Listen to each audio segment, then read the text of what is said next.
This work session regular meeting of the Township Council is called to order. Madam Clerk. In accordance with the Open Public Meeting Act of the State of New Jersey, adequate notice of this work session regular meeting of the Franklin Township Council was made as required, indicating that this meeting would take place at the Municipal Building at 7 p.m. on Tuesday, July 14th, 2026. If we could all stand for the Pledge of Allegiance and remain standing for the invocation from Deputy Mayor Alex Garazzi. I pledge allegiance to the flag of the United States of America and to the republic for which it stands, one nation, under God, indivisible, with liberty and justice for all. As we gather here today as members of Township Council, we pray that we are ever mindful of opportunities to render our service to fellow citizens and to our community. Keeping in mind always the enduring values of life, exerting our efforts in those areas and on those things upon which future generations can build with confidence. Let us continue to strive to make a better world. Amen.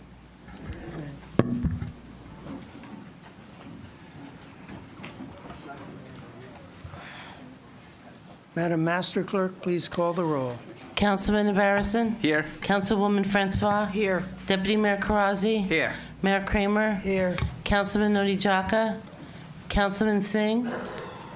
Councilwoman Udine? Here. Councilman Vasanella? Here. Councilman Wright? So commendations and proclamations, the agenda is slightly different today. We're going to have commendations and proclamations, then we're going to have two discussion items that will look a little bit like commendations and proclamations. So we have 5 presentations in all.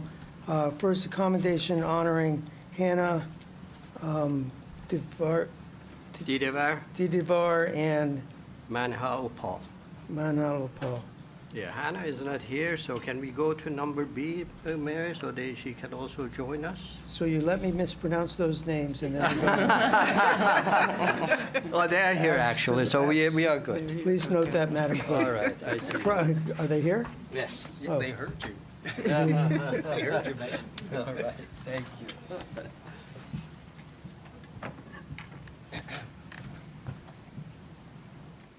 Oh, he got plaques. I don't have a plaque. Does it look good? I guess she'll get her own.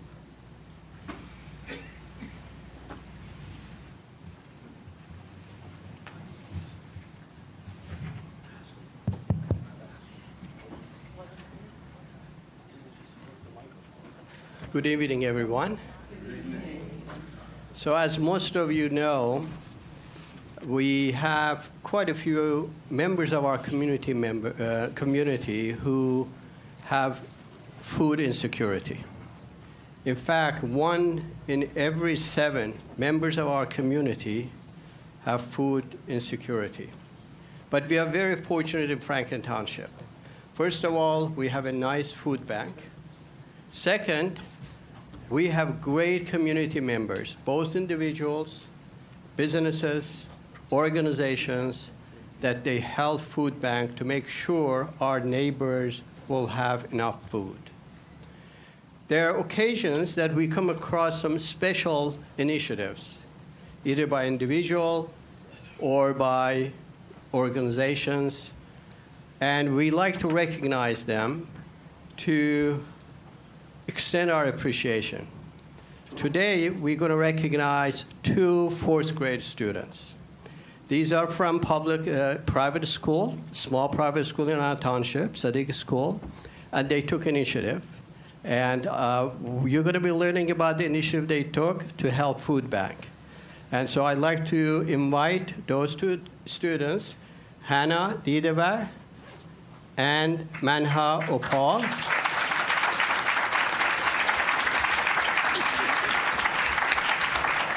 And their parents, as well as the principal of the school, welcome to come and join us as well.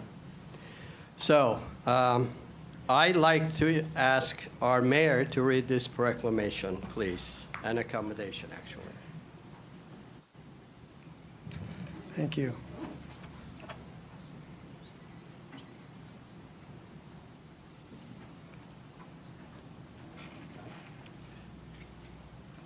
We, Philip Kramer, Mayor, and Alex Scrozzi, Deputy Mayor, of the Township of Franklin, County of Somerset, State of New Jersey, on behalf of the Township Council and all residents of Franklin, hereby extend our sincere appreciation and commendation to Hannah and Manha, fourth grade students at Sadid School.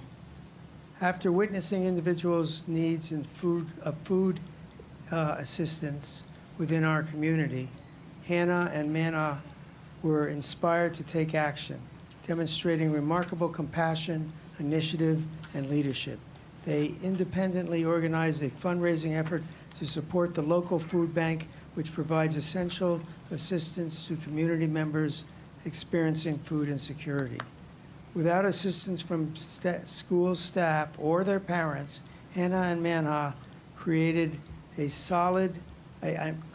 sold homemade items, including necklaces, bracelets, and earrings, to their fellow students. Through their hard work and dedication, they raised $203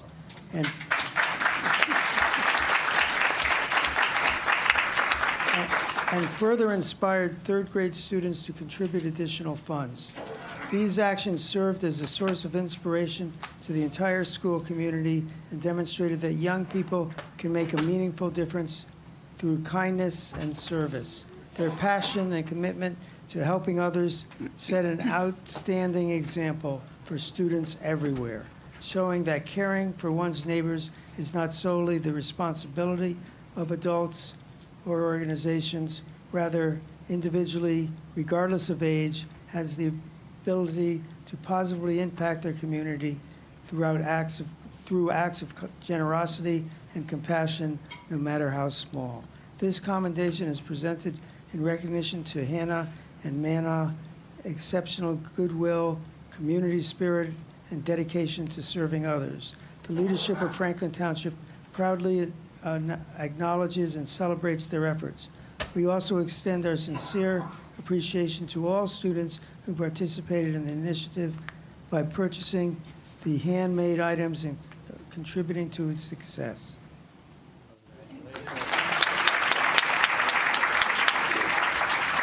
I just want to tell you two that your parents are about to explode with pride. Thank you, Mr. Mayor. And knowing that they're probably going to keep this commendation for quite some time, so I put them, actually I framed them for them. Okay, so this is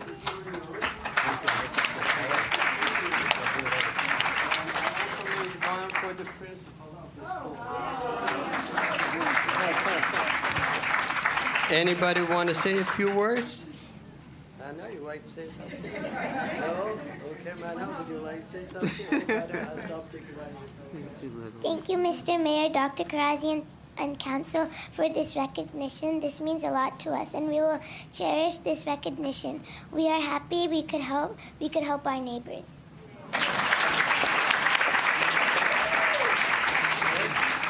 Thank you. Congratulations again. Let's. All right.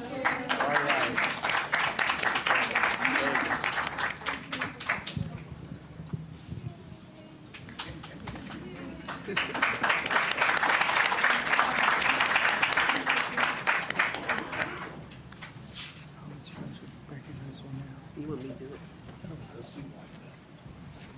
You know, we'll call out the proclamation first. Councilwoman Francois, I understand you want to acknowledge the presence of a dignitary here. Yes, I do.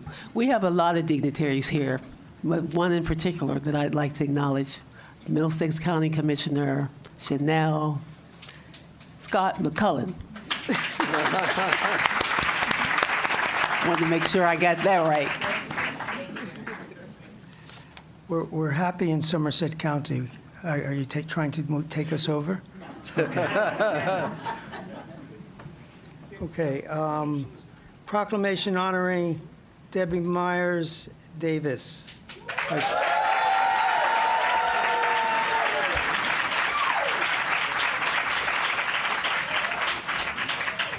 Come on up, Debbie.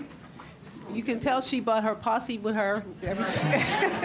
Lots and lots of supporters because she is so special. to all of us. And I think there would be many more people here if we had more time to coordinate this. And I want to thank Lorinda Harper for taking the lead on this and making sure she helped put this whole thing together. Thank you so much, Lorinda. And I want to thank you all for coming today. And anybody else who wants to come up here and stand, at the end we're going to do a group photo, but anybody else who wants to come up here and stand next to Debbie while she's getting her proclamation, you're more than welcome to come up. Her husband, who else?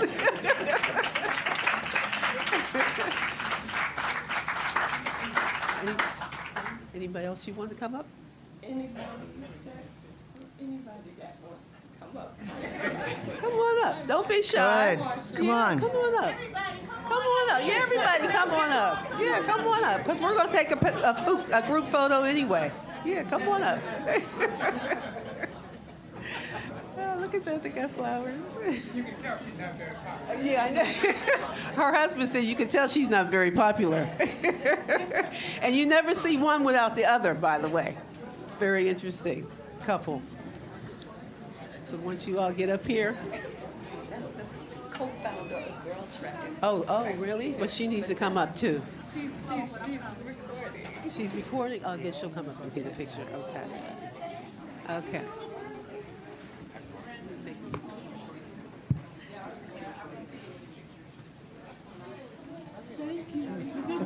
You got everybody?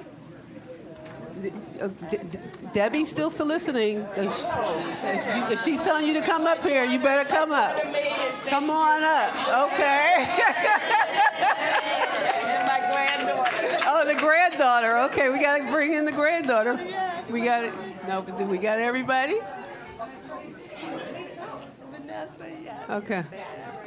All right, so I'm going to read every word of this proclamation because Miss Debbie deserves this. So this proclamation is honoring Deborah Debbie Myers Davis. Whereas Deborah Debbie Myers Davis is a cherished member of the Franklin Township community and now in her late 70s. Now looking at her, you would never know, and some of the stuff she does, you would never, ever know. Matter of fact, I couldn't do what she does now when I was in my 40s, y'all. Continues to give of herself tirelessly and joyfully each and every day, standing as a pillar of health and hope and shining example of what wellness, happiness, and purpose can look like at every age, each and every day. Whereas since 2012, Debbie has served as a local leader of Girl Trek, a 501c3 nonprofit and global movement of Black women leveraging self-care as a pathway to healing and transformation, through which more than 1.2 million women nationwide have pledged to prioritize their well-being, with members reporting weight loss without Ozempic, y'all.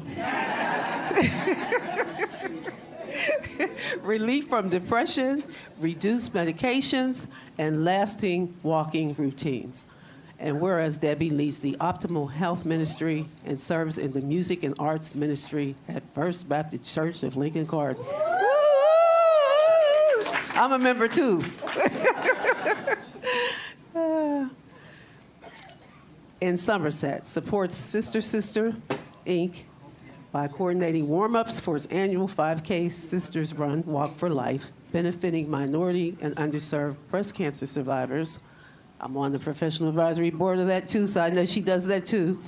And frequently volunteers to provide nutrition and fitness education to community groups. Whereas Debbie founded and serves as the president of Ram in the Bush, a 501c3 organization empowering Ugandan women living in poverty, which through partnerships with Street Business School, African Girls, and Twizele Pathways equips women with the tools to start their own business and break the cycle of generational poverty, and also provides respite resources to local caregivers of adult children with special needs. And whereas through her leadership, her generosity, her unwavering commitment to motivating women to prioritize their health, Debbie has transformed many, many lives and fostered hope from Franklin Township to communities across the globe. Now, therefore, be it resolved that the mayor and council of the Township of Franklin, County of Somerset, State of New Jersey, do hereby proclaim their deepest gratitude and admiration for Deborah Debbie Myers Davis.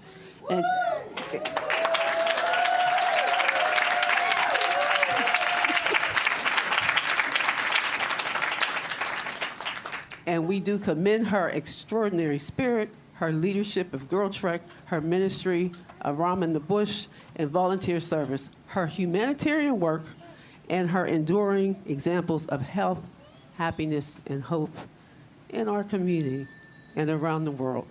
And extend to her best wishes for continued success in all her endeavors. In witness thereof, we have hereunto set our hands and caused the seal of the Township of Franklin to be affixed this 14th day of July 2026. Hereby, the Mayor Phil Kramer and Councilwoman Kimberly Francois. And we thank you.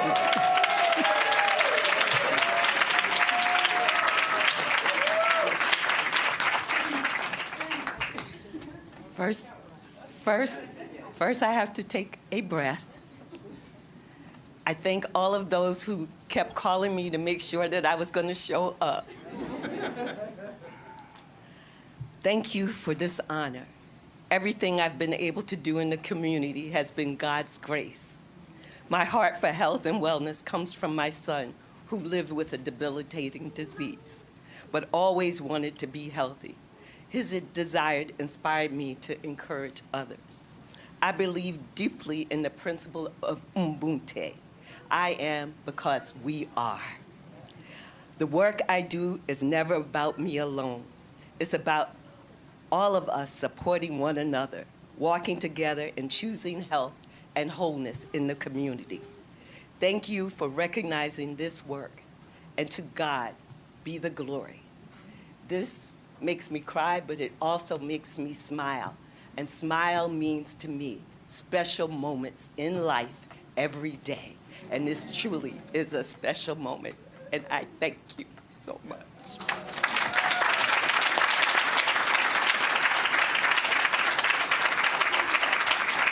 Anybody else want to say anything? We also have a guest here. Yes, we do. We have the co-founder of Girl Trek organization, Vanessa, is here with us. And I am so overwhelmed by it. And in fact, we have a chant. We walk, we walk. We rather walk than ride to lower blood pressure, de-stress, and exercise. We walk, 1 million women strong. Vanessa and Morgan, we got it going on.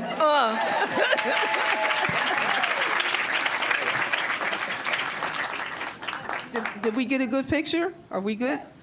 Did we? Everything that you bring, these flowers are for you. Okay. We're good? Vanessa, you got to get it. Yeah, Vanessa, you got to get in the picture.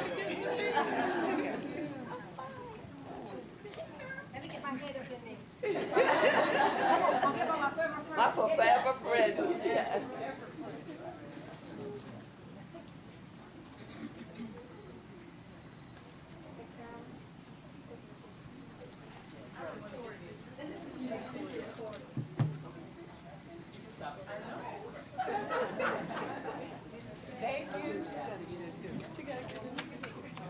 You got to get in the picture too. Come on back. Husband, can somebody help? Yes, my cousin back. Can somebody take the picture for us? For everybody in the picture. Okay. Come on, everybody get in the picture. What, oh, thank you. Oh, she's not going to get in? She's videotaping? Okay, all right. Thank you. Thank you, everyone, for coming. And thank you. God bless you and continue to do what you do. Thank you so much. We love you. Thank you.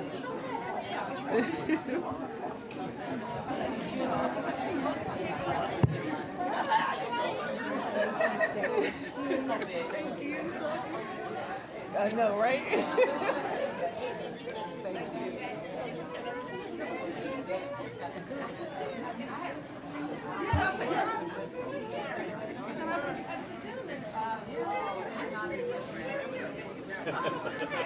You know where I was, right? You don't need to say more. You know where I was.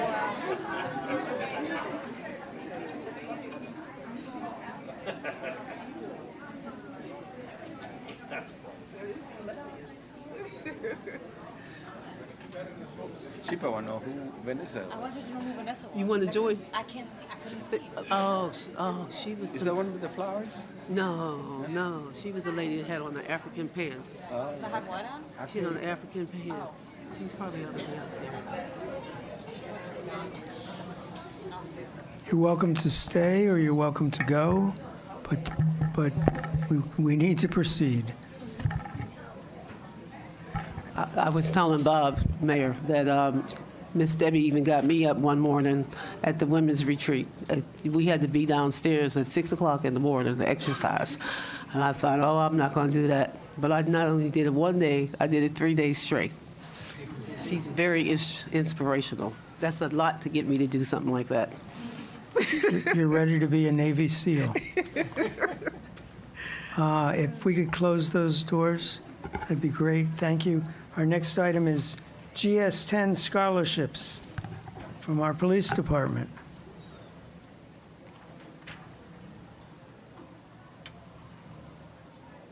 Yeah, I tricked you.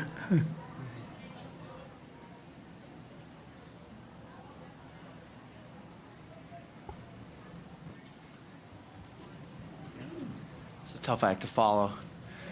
Good evening, ladies and gentlemen. My name is Detective Bobby T. Brown. I'm joined here with Major Chen, and the Major oversees the JROTC at Franklin High School, and he has for several years now. Is this working?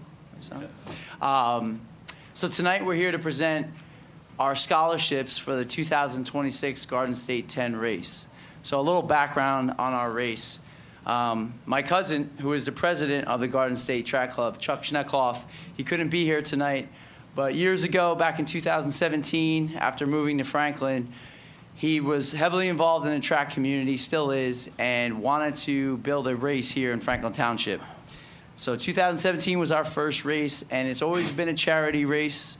For the first several years, the proceeds from the race that is ran at Colonial Park annually went to a cancer charity. From my SWAT team, we donated those funds to the Nick Mango's Cancer Call-Out. Since then, we've shifted the focus of our proceeds on that race to support home. That's something that Chuck really wanted to bring to light. He wanted the race to be a Franklin race to support Franklin and all the good things that we have going on here. So now to get to our fine young people that are going to be recognized tonight. The reason why we elected to use our Franklin Township youth programs and JROTC programs to be recognized by the scholarship is because nowadays many young people search for the easiest way out possible. Obviously, there is an application process to the scholarship, but really this selection is made from watching our young people as they develop. I can't look at these two or I might get a little emotional, but a lot of these young people that are going to be called up here tonight have been working with either myself or Major for several years. They embody what we all aim to be, and I know their futures are going to be bright. So just remember, young people, when you get to where you're supposed to be, look back and bring someone with you, okay? That is leadership. That is what I see in all of you. That is what the Major sees in you. And just continue on your path. You guys are all on the right track. Just keep up the good work. That goes to each and every one of you. So, I made it without crying. So without further ado, let's recognize these great young people. First, I'm going to call up to the top, Mr. William King.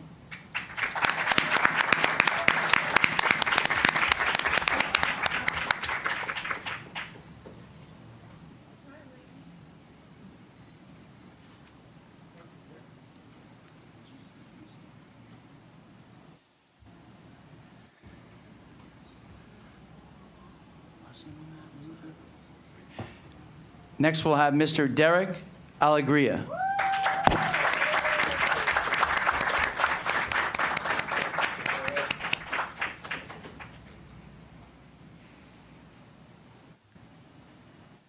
Miss Morgan Kraus.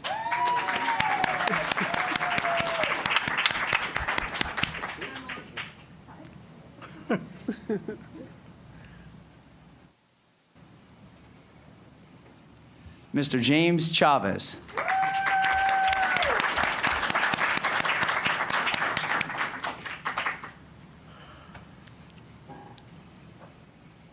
Mr. Eli Zavatsky.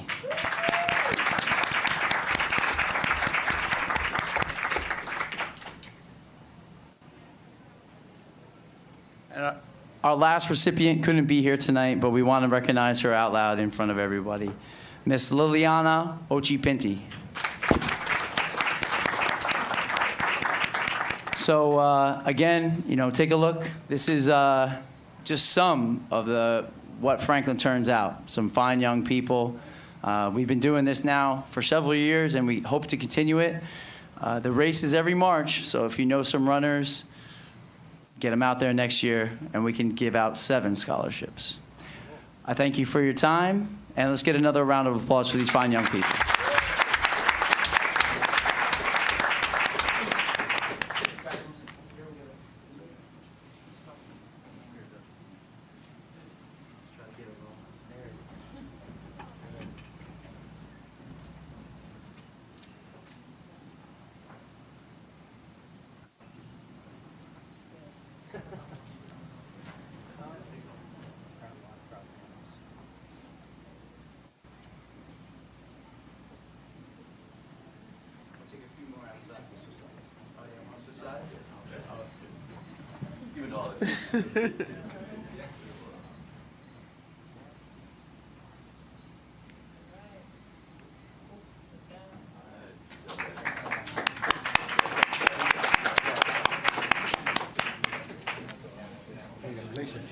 Congratulations.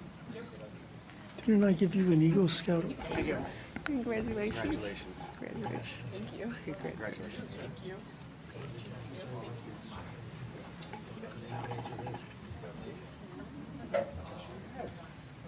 Congratulations. Congratulations, Mr. King. For doing your work. Thank you. Thank you. Good to see you again.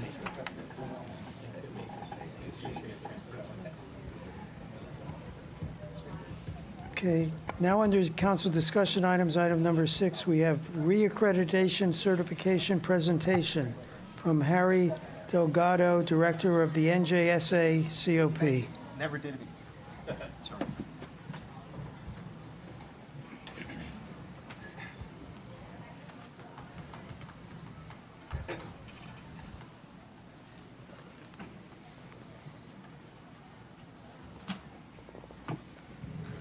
Thank you, Mayor and Council. I appreciate allowing me the privilege to actually see what great community you do have. I do have roots here. I'm not going to reveal them right now, but if you want to know, I certainly would be able to explain. But with that said, excuse me, I'm here tonight to recognize your police department and one of the best police departments in the state of New Jersey. Can we get the microphone up, Yep. please? Just want to hear it. Can you hear me? Yeah. Okay. So I'm here tonight to recognize your police department as one of the best police departments in the nation, and I have proof. Woo! So just to add context to what I'm about to say in the next 2 minutes, about 54% of all the law enforcement agencies in the state of New Jersey that enter the accreditation program, about 54% of those make it once. About 32% make it twice. About 12% make it 3 times. Go on 4 times less than 8%, 4 times 6%. In the case of the Franklin Township Police Department, this is their 5th reaccreditation. That means that they fall into a very exclusive group of law enforcement agencies of less than 4%, which is incredible. So that's remarkable. So again, the Franklin Township Police Department has made a commitment to adhere to best practices at the state and national level in a highly regarded statewide law enforcement accreditation program. This program, administered to the New Jersey State Association of Chiefs of Police and the New Jersey Law Enforcement Accreditation Commission, has helped to transparently demonstrate the professionalism, transparency, and preparedness of state's law enforcement agencies in the state's public safety system. Now, accreditation is more than a professional distinction. It is a strategic investment in organizational excellence. It positions law enforcement agencies like the Franklin Township Police Department to operate at the highest levels of professionalism while enhancing public trust, reducing risk, and promoting long-term operational success. Now, accreditation status represents a significant professional achievement. This prestigious fifth reaccredited status demonstrates Director Lloyd Frederick's firm commitment to state and national standards and the continued expectations for quality, professional, and ethical policing at the Franklin Township Police Department.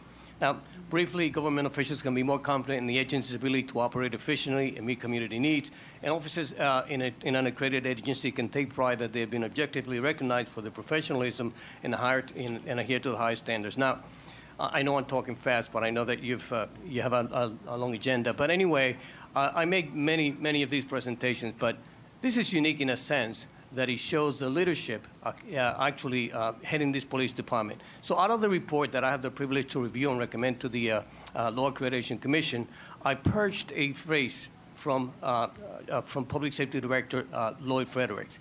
Under Director Lloyd Fredericks, a high level of competence, leadership, and professionalism is evident within the agency. He says, and I quote, "As we move into 2026 and beyond, addressing the future issues facing the Franklin Township Police Department will improve our focus to continually provide the citizens of our community with quality law enforcement services.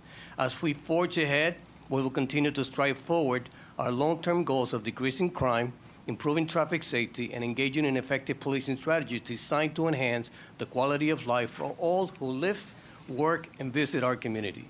So it is our opinion that the Franklin Township Police Department is a highly professional and committed agency which exemplifies all the tenets of law enforcement accreditation at the state and national level. So it is indeed, again, my honor here tonight, on behalf of the New Jersey State Association of Chiefs of Police and the New Jersey Law Enforcement Accreditation Commission, to congratulate Director Frederick Lloyd, Accreditation Manager sitting back there, Detective Sergeant Robert Young, the members of the Franklin Township Police Department, the mayor, the council, and those citizens that they so proudly serve for achieving their fifth reaccreditation, joining a very, and I say again, very exclusive group of law enforcement agencies that have made this long-term commitment to excellence in policing. So to all, indeed, congratulations. That's wonderful. This is where you get the clapping. Wow. Public Safety Director, I'm the official. You earned it. Congratulations, sir. Wow.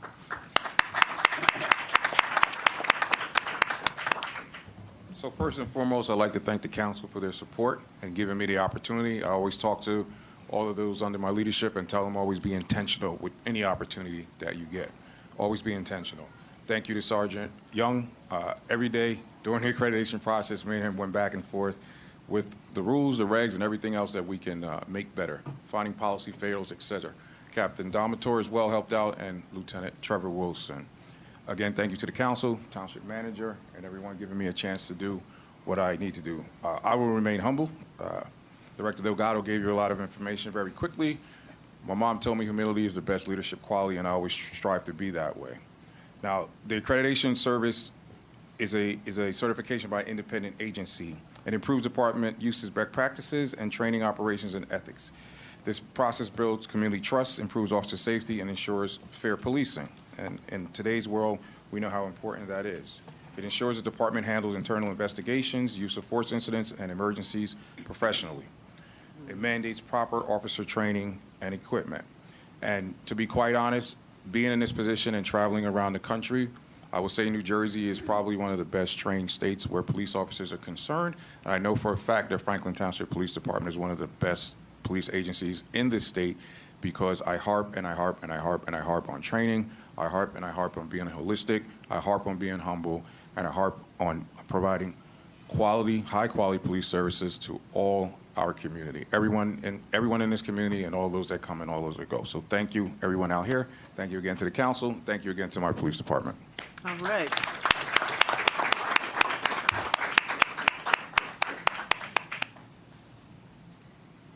Thank you. I've often said we have the finest police force in the state, and we rest easy up here because of that. The next item is Hometown Heroes Program. Human Relations Commission.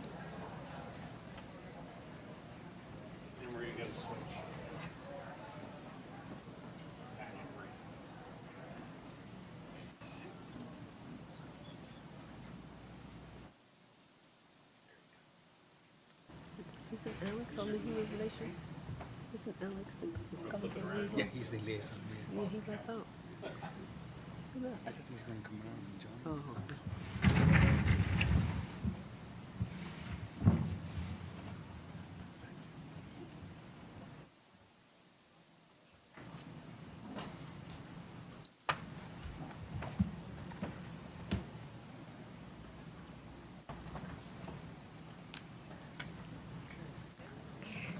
Good evening, Mayor, Deputy Mayor, council members, and members of the community.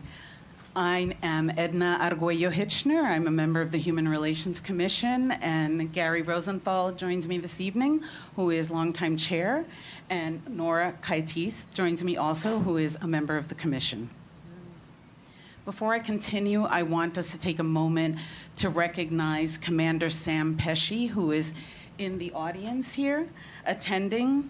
He served in the U.S. Navy, and he is the leader of the Canal Walk Veterans. So thank you for your service. I'm very excited to come before you to present this project, which was an idea of mine, not a new idea, but it was an idea of mine that has been richly endorsed and supported by the Human Relations Commission, on which I've served for many years now. As the nation and Franklin commemorates and celebrates the 250th anniversary of the United States founding, we have an opportunity to join other communities around us and many communities in the state of New Jersey to honor our own veterans, those who have served, those who are living and have served, those who have fought to keep our ideals of freedom alive and for this country to persevere until today.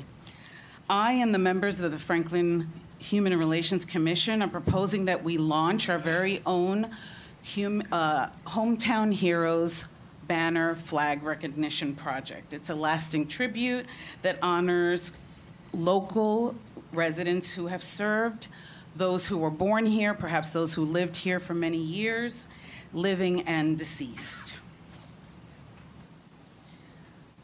Across the country, many communities have embraced this national program. And so you'll see neighboring communities, Manville, for example, Raritan Township, many communities in Somerset County that currently have these banners hanging. They become a meaningful symbol of how we feel about our heroes. So the banners, and I have brought some miniature examples for the council to see. They transform our streets into living tributes, as well as memorials that strengthen community pride and preserve history and keep our legacy of service in this town alive for generations to come. Every banner tells a story, every banner represents a family, and every banner represents our hometown.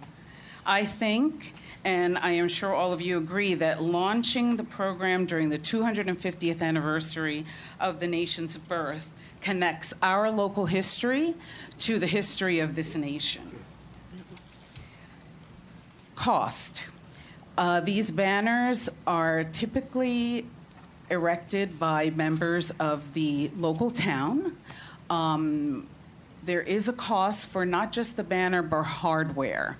I have spoken to Special Projects Manager Safi Callan, who has said that she's identified approximately 32 places within the municipal complex that they could be hung. The cost of the banner will depend on the size of the banner. I know she has spoken to Manville Mayor, and he has recommended 24 inches by 46-inch banner, which has a very nice appearance. We will have the opportunity, the Human Relations Commission will certainly be involved, working in collaboration with Safi to select what the banners are going to look like. The organization, and that's Gates Garden Flags, is called. They're in Clifton, and they worked with many of the communities in Somerset County, including Manville. So we'll work with them to look at templates and then decide what our banners can look like. And you'll let us know how often you want the commission to come back and report on what those banners can look like. So typically, these banners come at zero cost to the local town because the families, as well as veteran groups and other elected officials, are often involved in raising the funds that are necessary for the banners. With a 24 by 46-inch banner, we're talking roughly a total of $205, $210, which would include the hardware as well as the banner itself. Using the best practices that Gates has established, the producer of these flags, these banners, we're going to put together a communications plan, which will include a social media campaign, web copy for the website, a link to the actual, to the actual form that families fill out, and certainly community outreach that can include posts on our on our website as well as our social media channels. We'll need to know things like, the name of the individual. All this is in the form. Name of the individual. The person must identify Franklin Township as their hometown or must have lived in Franklin Township for a period of time. Let's see. We were thinking that it would make sense to launch the program in the fall. It would have been wonderful to erect the banners for Veterans Day, but most towns advise, and Gates also advises, that you wait until warm weather because the banners should not hang during the winter months because they can be damaged. So if we launch a program, say, around Veterans Day this year as part of our 250th anniversary celebration, it could be connected to that, of course, and then we could hang the banners come May or right before May, before Memorial Day. And obviously we would notify local media and the families to come and celebrate with us the unveiling of the banners. We anticipate, or at least the commission anticipates, that we may have more than 32 families to recognize, more than 32 veterans. So our recommendation was that if we needed more space, that we would fan out to DeMott Lane to hang banners there too. And again, the logistics and some of the details still need to be worked out, with all of this. And our Department of Public Works will work, obviously, with Safi to make that happen. Just one final thought, and that is that communities are defined by many things, and we define ourselves by so many wonderful things, including the diversity of our residents, which will be reflected in these banners, I'm positive. But we also define ourselves by the way we remember those who have honored us. And we mustn't forget, sacrifice for the greater good, which is something that we need to keep in mind today, should always be remembered. Thank you.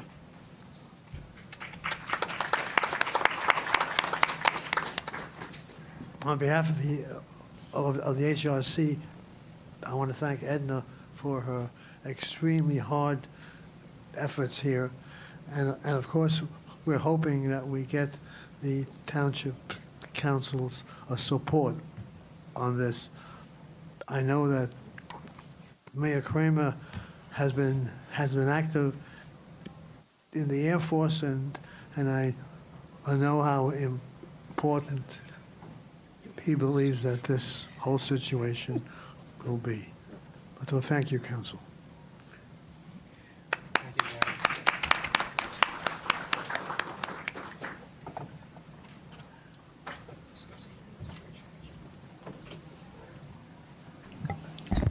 Mr. Mayor, excuse me.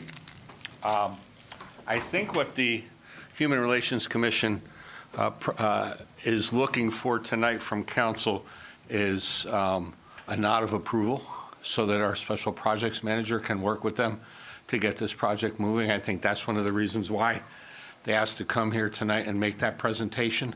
So however you choose to either say yay or nay, would you please say yay or nay? Is there anyone who objects? I think it's a fantastic idea. I think the administration committee should probably review the details, but I think it's a fantastic thing to move forward. Does the Public Works think there needs to be any review?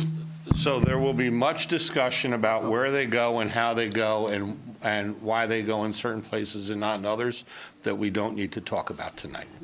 So hearing no one object, I think you have your nod. There we go. So you heard it. So get Safi working.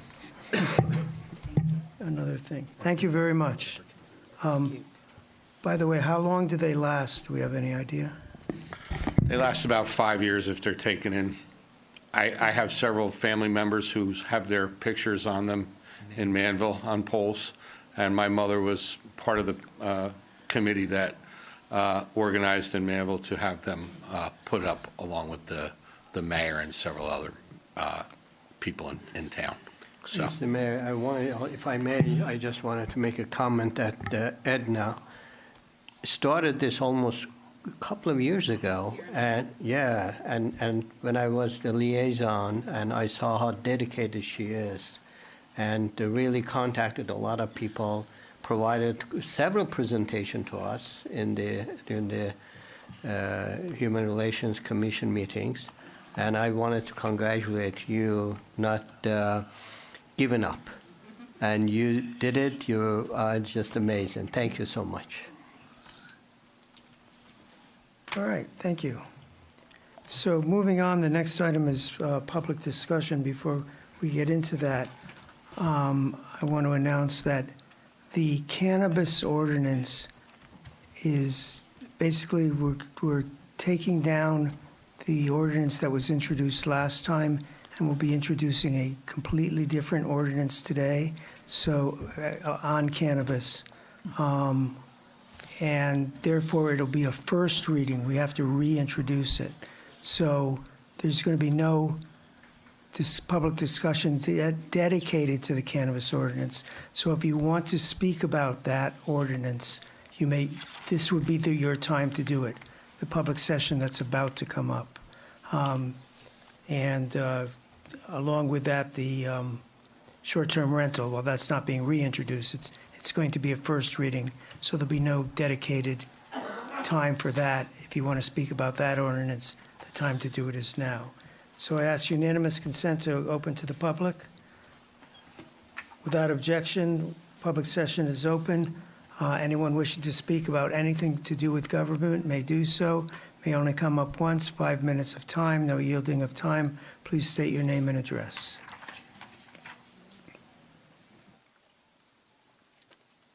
Good evening. Shanique Davis, 227 Blake. Is this working? Yes. I wanted to follow up on an issue I raised during the April 14th council meeting regarding the new brush pass fee in the convenience center. During that meeting, it was mentioned that residents would eventually be able, possibly, to purchase permits online using a credit card. Can you provide an update on the status of that system and when residents can expect for that to be available? Also, has there been further consideration for expanding convenience center hours as well? And then I wanted to follow up regarding the Parker Senior Living redevelopment on Easton Avenue in New Brunswick. I want to thank Councilman Basanella for sharing documents and keeping me informed about the township's communication with New Brunswick. After reviewing the planning board materials, it appears that many important issues have been discussed there in New Brunswick, including traffic, deliveries, parking, and neighborhood impact. My question is a bit broader. How does Franklin Township coordinate with neighboring municipalities on major redevelopments that will directly impact residents? So Easton Avenue, Landing Lane, and the surrounding intersections have experienced significant congestion and have unfortunately been the site of serious pedestrian and motor vehicle crashes. So while I understand that development is indeed inevitable, it seems that projects of this scale should involve routine communication between neighboring municipalities before approvals occur. So is there a process? And if you can share a little bit more about that, that would be helpful. Thank you.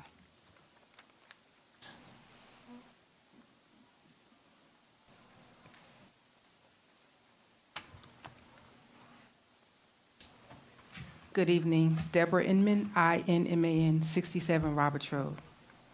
A councilperson is expected to serve as a community leader for the ward they were elected to represent. As an elected official, a councilperson should demonstrate accountability and respect for the township laws and ordinance. It is therefore a matter of public concern when a sitting councilperson reportedly residing in the ward they serve has received multiple township citations for property-related violations, including an unmaintained yard and accumulated refuge. Information has been circulating on social media indicating that Mr. Wright has appeared in court regarding the referenced violations. Photographs have also been posted of his residence he allegedly to occupy at 139 Fuller Street, which appears to be vacant. In addition, another social media post stated that the township website reflects an outstanding water bill for the residents in the amount of $526, which may suggest limited or no water usage over a period of several months. A council person should always conduct themselves with professionalism. I, along with other residents, have observed several incidents during council meetings in which Mr. Wright's conduct appeared to fall short of that standard. I have heard many members of the council make themselves available to constituents, present community concerns, and address issues affecting their respective wards. In contrast, I have not heard Mr. Wright offer meaningful solutions beyond reference to sidewalks and speed bumps. Several years ago, I approached him regarding poor snow removal on the streets in my neighborhood, particularly my street. Meaningful action did not appear to occur until attending council meetings to voice my concerns publicly. I would also note that Mr. Wright's visible presence within the ward he represents appears to be limited primarily to election periods, with little sustained engagement observed at other times. At a previous meeting, I respectfully requested that Mr. Wright disclose his primary residence to the fellow council members and the residents of Franklin Township. Mr. Wright was not present at that meeting. During that discussion, Deputy Mayor and Councilman at Large Karazi stated that the matter would be investigated. At the following meeting, Deputy Mayor Karazi stated that Mr. Wright is a resident of the 4th Ward. However, that response did not address the request for disclosure of his specific residence.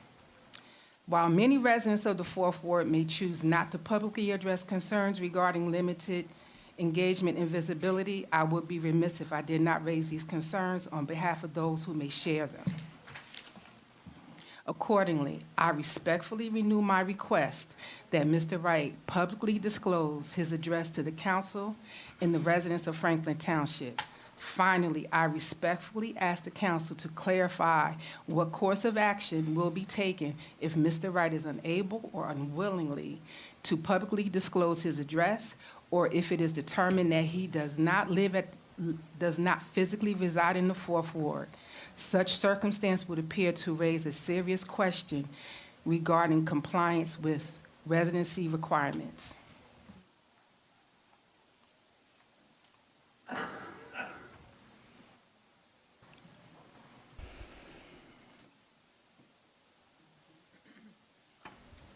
My name is Denise Smith, 76 Coppermine Road. I'm commenting in regards to the ordinance 451626 that's come due today. Is that short-term rental? The short-term rental, Thank correct. Okay. So I've read the ordinance that you have, and I think it's very thorough. And I appreciate the fact that the person that is renting has to be a resident, that's their primary resident, that they live there, that they exist at that address. So I appreciate that included in that document. The question I have for regard to that document is, how do you distinguish between being a short-term rental and a venue for events like weddings or large parties? Because it seems to me that that becomes then a business that exists in a residential area rather than just renting out your home, for guests or short-term rentals. So I think that's something. How do you determine how big or that distinguishing that it's not just for vacation rental, but it becomes a venue, and that I think that needs to be established because we have a location on our hill that seems to be having large gatherings that are very loud. They have DJs coming in and things like that, and that's not the environment that we would like to have in a residential community. So I would like that order to consider that. And also, I know that the the document is addresses the township code of how many people can fit inside a house based on square footage, but then how many people can fit outside the house would be relevant. And I know that you've listed parking. There has to be specific parking places. You can't be parking on grass. You can't be parking in the road. So is that the measure of how many people can fit in the outside? Because then they start shuttling people in from other locations so that they can get outside of the parking situation. So I would like for you to consider those questions in regards to that. I think the document's very good, but I think that maybe to address that issue of how do you determine that it's not an event venue, that is a business trying to establish itself in a residential community that's not zoned for such things. Okay? Thank you.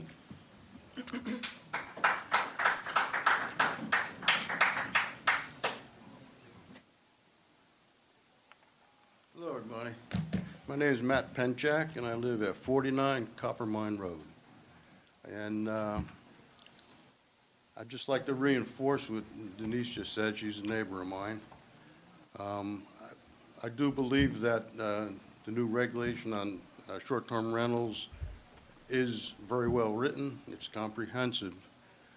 The issue I have, and I think maybe some language could be added, is with noise generation. Like she stated, weekends come along, and it's been several times in the past year and a half, where DJs come out or bands come out, and it just rocks the entire neighborhood.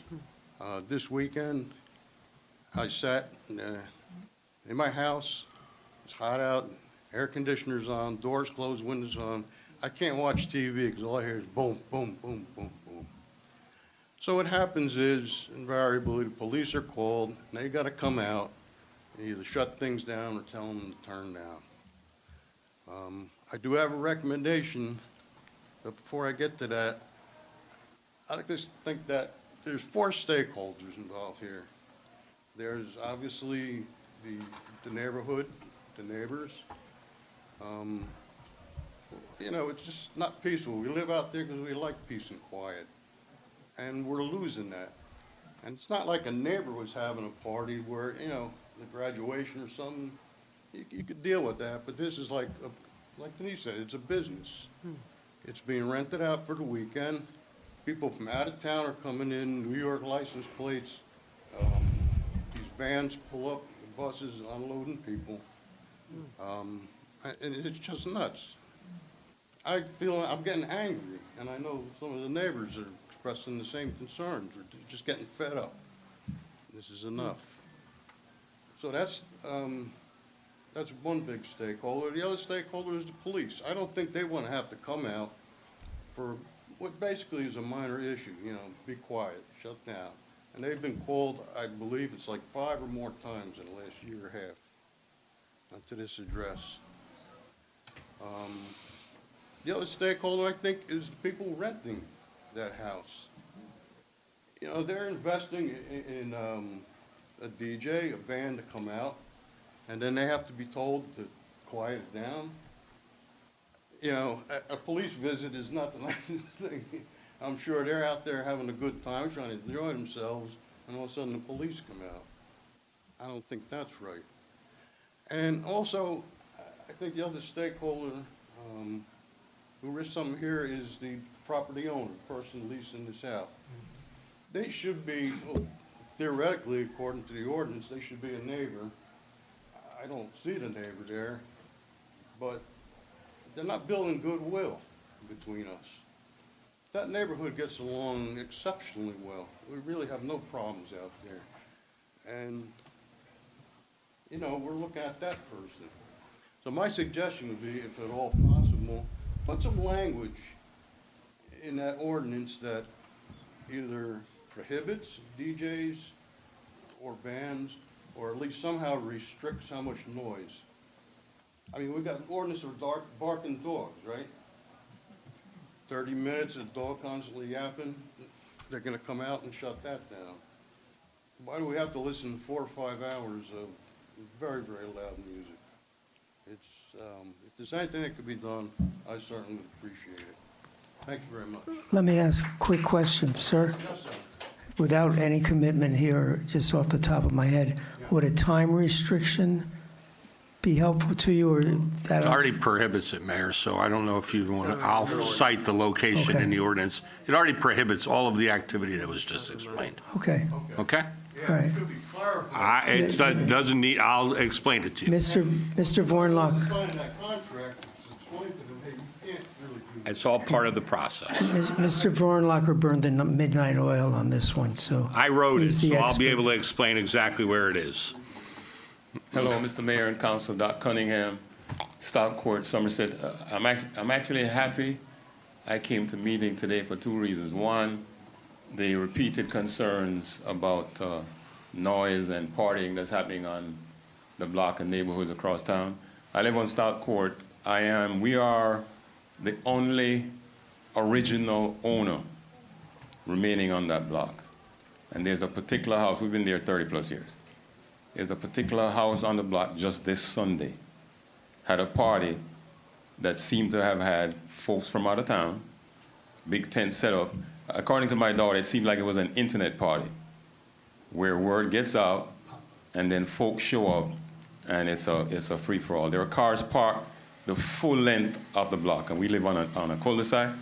There were cars parked on the full length of the block. So I figured I'd chime in. I didn't realize folks were coming here to share that. I figure I joined that conversation. The second reason is I can't wait to get home to tell my wife that I learned a new acronym for SMILE.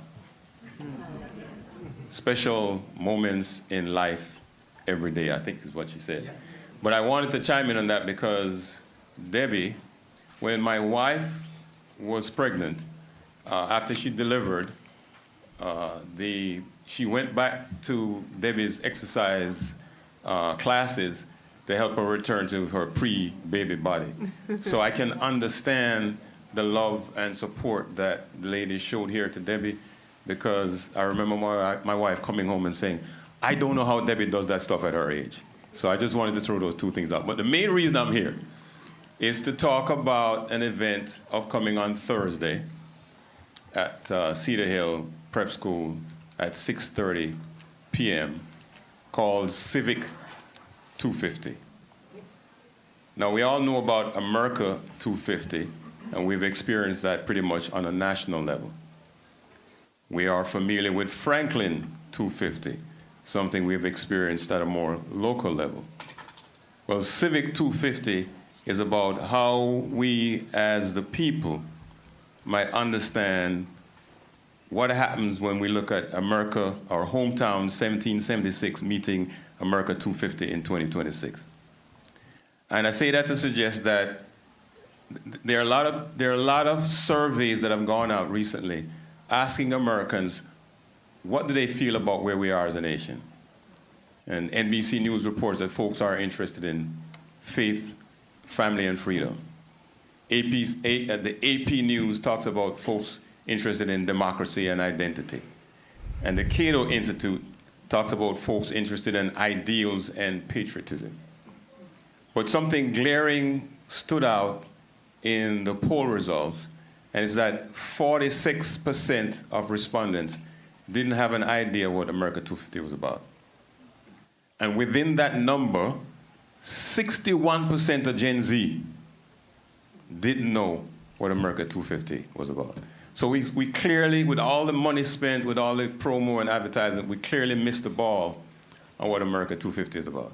And so we're hoping with our Civic 250 event at 6:30 this Thursday at Cedar Hill Prep School that we'll begin to do two things: set a foundation for capturing America's backstory and providing face time for charting the course for America's next chapter. Let me leave with this. One of the things that inspires me and inspired us to do that event is the work of Thomas Paine in writing the book Common Sense, which we all know was instrumental in the nation drafting the Declaration of Independence.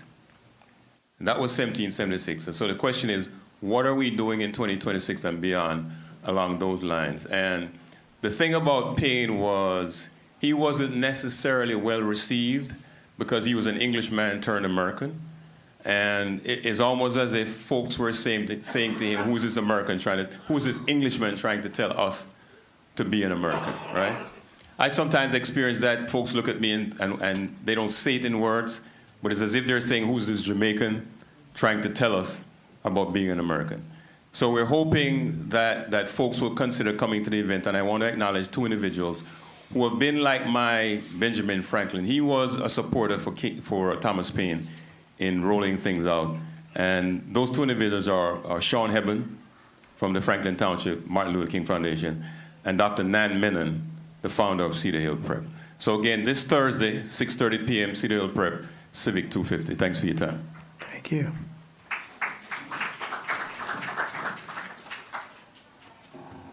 Hello, my name is Ellen, and I live on 60 Copper Mine Road. And these are my neighbors. I live there Monday. I live there Monday through Thursday. Ma'am, you have to address the council. Okay, I live there Monday through Thursday with my life partner. He's right here with me. That's where we stay every week. I want to apologize to my neighbors because as I was hearing what he was saying, that made me very upset because that's not why I created this space. I did not create it to be an event venue. I never created it to make my neighbors upset and have all these loud noises. That's not why I did it. I did it because there is a very large Indian population and a large African population in the area, and they have a lot of family overseas. And they need a large house with multiple bedrooms where everyone can convene. The rules I have in my contracts is that we have no events. There's absolutely no street parking. One time we had street parking, the neighbors were very upset. They had confronted me. So we put in our rules, there's no street parking. We say no noise after 9 o'clock, no music, but I'm not there on the weekends, and I wasn't aware because they didn't inform me, so I'm not gonna look at them, but I wanna tell them that I apologize, and I don't want you to be upset or uncomfortable in where you live. It's not fair, and I understand why you're upset, and I think it's very reasonable, and I don't want you to think that I don't care about you, because I do. Originally, my plan was just to buy this beautiful house and live there, but I went through a divorce, and it was a very expensive property. So instead, I live there Monday through Thursday. My car is always there. My neighbor Big Al is there. My car is always there. I'm there Monday through Thursday. My partner's car is there. We live there. And I rent it out on the weekends because I went through a very difficult divorce, and that's how I pay for my bills. So I would love that to be my full-time residence. I wish that wasn't the case. And now hearing their testimony and hearing what makes them upset, I am going to be so much more careful with the way that I book my property because I don't want my neighbors to be upset. I want to be a good neighbor. So I just wanted to stand up, and I'm very nervous right now, but I just wanted to apologize and say that was not my intention, and I'm going to do everything in my power to make sure that that will not happen again. So, Mayor, you want me to say anything? We wait till, Hi. If you could just lift that up so we can hear you. Thank you. Sure. Meg Collin, 50 Copper Mine Road. I find comments a little distressing, and I'm sorry, I'm angry. This past weekend was a nightmare. I can show you video with audio. From my deck, at least 300 yards and a good bit of woods between our two properties, at 6 o'clock at night. 6 o'clock. I'm not buying this part-time owner occupancy thing. I don't see her, and I work from home. I'm there every day, whatever. There's school buses that have brought people. That's how they solved the parking overflow. Parking in the street, in the road was one time. Part of what I disagree with is there's security cameras on that house. They see the DJ booth going up, they see tents going up, they see cars, they don't care. They don't care because there is no restriction and there is no financial penalty for violating a well-constructed ordinance. So as you review that document and the ordinance, please ensure that there are strict financial penalties for repeat offenders. Thank you.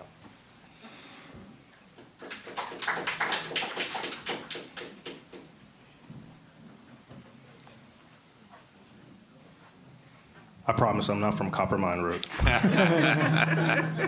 Javon Walker, 15 Kuhn Street. I came here, and I have this all written down, so I apologize if it sounds like I'm reading off of a slide. I come up here tonight to speak solely on facts. Facts, not allegations, and facts that affect the integrity of the Township Council. As I look at Township Council, I see the 8 elected members, minus Councilman Singh, as well as Mayor Kramer. And not so easily, I also see that not everyone has fulfilled the same obligations as intended or truly required of the members. I, along with other residents, have brought this up in the past, but yet Councilman Wright's residency has still not been confirmed. We were told by one council person that Mr. Wright is quote-unquote living in the 4th Ward, and by another council person that he needs, quote-unquote, he needs to update his voter registration form. Both of these statements represent varied and conflicting answers from the Township Council. It's not a clear story, so which is it? Why would a council person need to update his voter registration form? Is his current registration not reflecting his current address, or did he move? Mr. Wright, please confirm the address of where you reside. If it is where the councilman's voter registration represents, thank you. If not, then I have a voter registration form here, which can now be filled out to accommodate the new address that Mr. Wright may now reside at within the 4th Ward. So I can pass that along afterwards. The other part is it has also come to my attention that of these 8 members and Mayor Kramer, Mr. Wright also remains the only one who has not yet filled out his financial disclosure form, as required of public officials within New Jersey. This is a fact backed by evidence. Councilman Singh, who is even relatively new to his post, filled out the form ahead of the deadline along with every other person I see in front of me but Mr. Wright. I believe that since he has not yet done it, it is a violation of New Jersey state ethics and probably brings associated fines or some other form of disciplinary measures. He's been councilman for years, so him still not having done it this year raises serious ethical questions. Why does everyone on the council do what they need to do in order to satisfy ethical requirements, but he has not? Is it rather a mistake? Please let the council and the public know why it has not been why the form has not been submitted, and that you've been well familiar of this for years. As with the voter registration form, maybe you are able to do it on your council-provided laptop. It was due in April, so earlier is better. The last part is, as it was previously alluded to earlier, Mr. Wright's water bill. It is knowledge through some channels that this water bill has remained the exact same since September 2025. The same exact reading. These are facts, again, backed by evidence. And I have screenshots that I can provide the admin or the council. Mr. Wright, you got to tell us how you conserve so much water that no usage shows. I don't know too many places that run absolutely no water at all. Is Mr. Wright perhaps getting a really good deal out of this water bill, or is the meter broken? If so, it sounds to me that Mr. Wright having the same reading every quarter may show that he's receiving perks that the rest of the community has not received. And I personally have a pool in my backyard, so if I'm able to get some kind of perk like that, please let me know. I'm sure everyone would love to have the same reading every quarter and pay almost nothing for water. If this isn't the case, then what does the lack of water activity mean? Is it rather showing that nobody lives at the address? This is yet to be confirmed, but that is what the public and the rest of the council are waiting to hear an answer to, straight from the source. What's even funnier is that the bills aren't paid. One of the bills remains delinquent. Again, facts backed by evidence. Residents, like myself, have to pay the bill whether it's on time or it's on late. But for a council person to have a delinquent bill that raises serious ethical concerns about their votes concerning water within the municipal budget.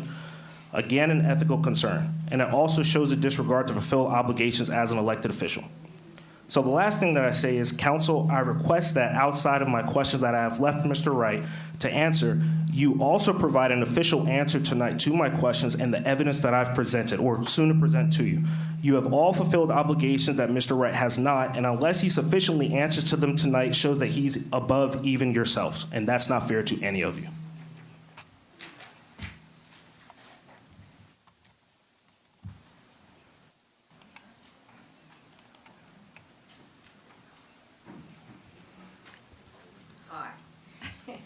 First of all, I want Just to. if you could just pull it down now. Okay. We're varying heights here tonight.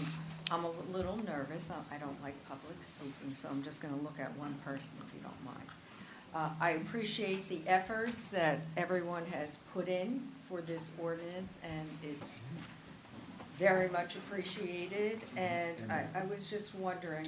Ma'am, just your name and your address. My name is Barbara, and I live on 49 Coppermine Road. And to tell you the truth, what that lady said wasn't quite true. This house is rented both on Booking.com and it's VRBO. And in it, it says maximum guest allowed for the sleepover is 12, okay? And it says maximum allowed inside the home is 65. Okay, this is a 5-bedroom house.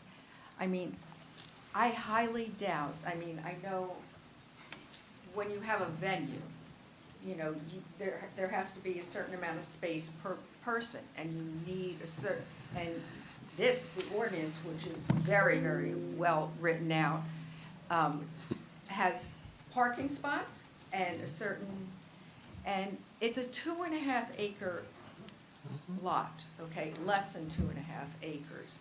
And I would say if you're having 65 guests, I would say that you would have to have at least 30 parking spots, and I'm not sure that in that area, we have clay, and the perks and stuff are very poor in the area.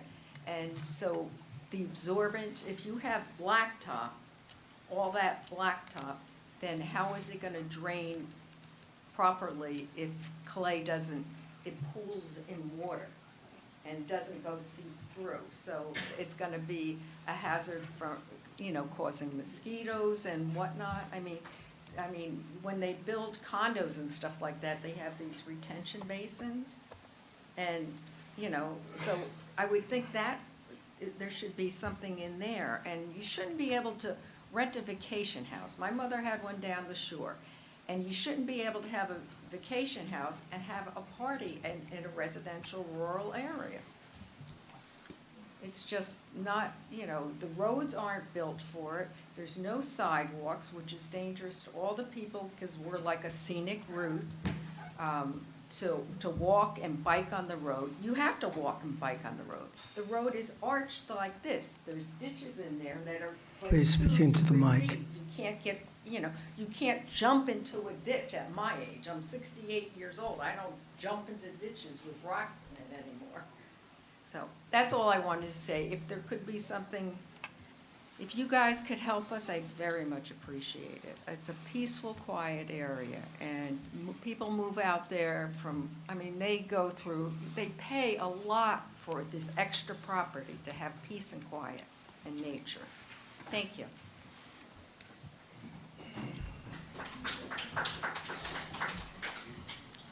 All right, my name is Guy Troychuk. I live at 65 Copper Mine.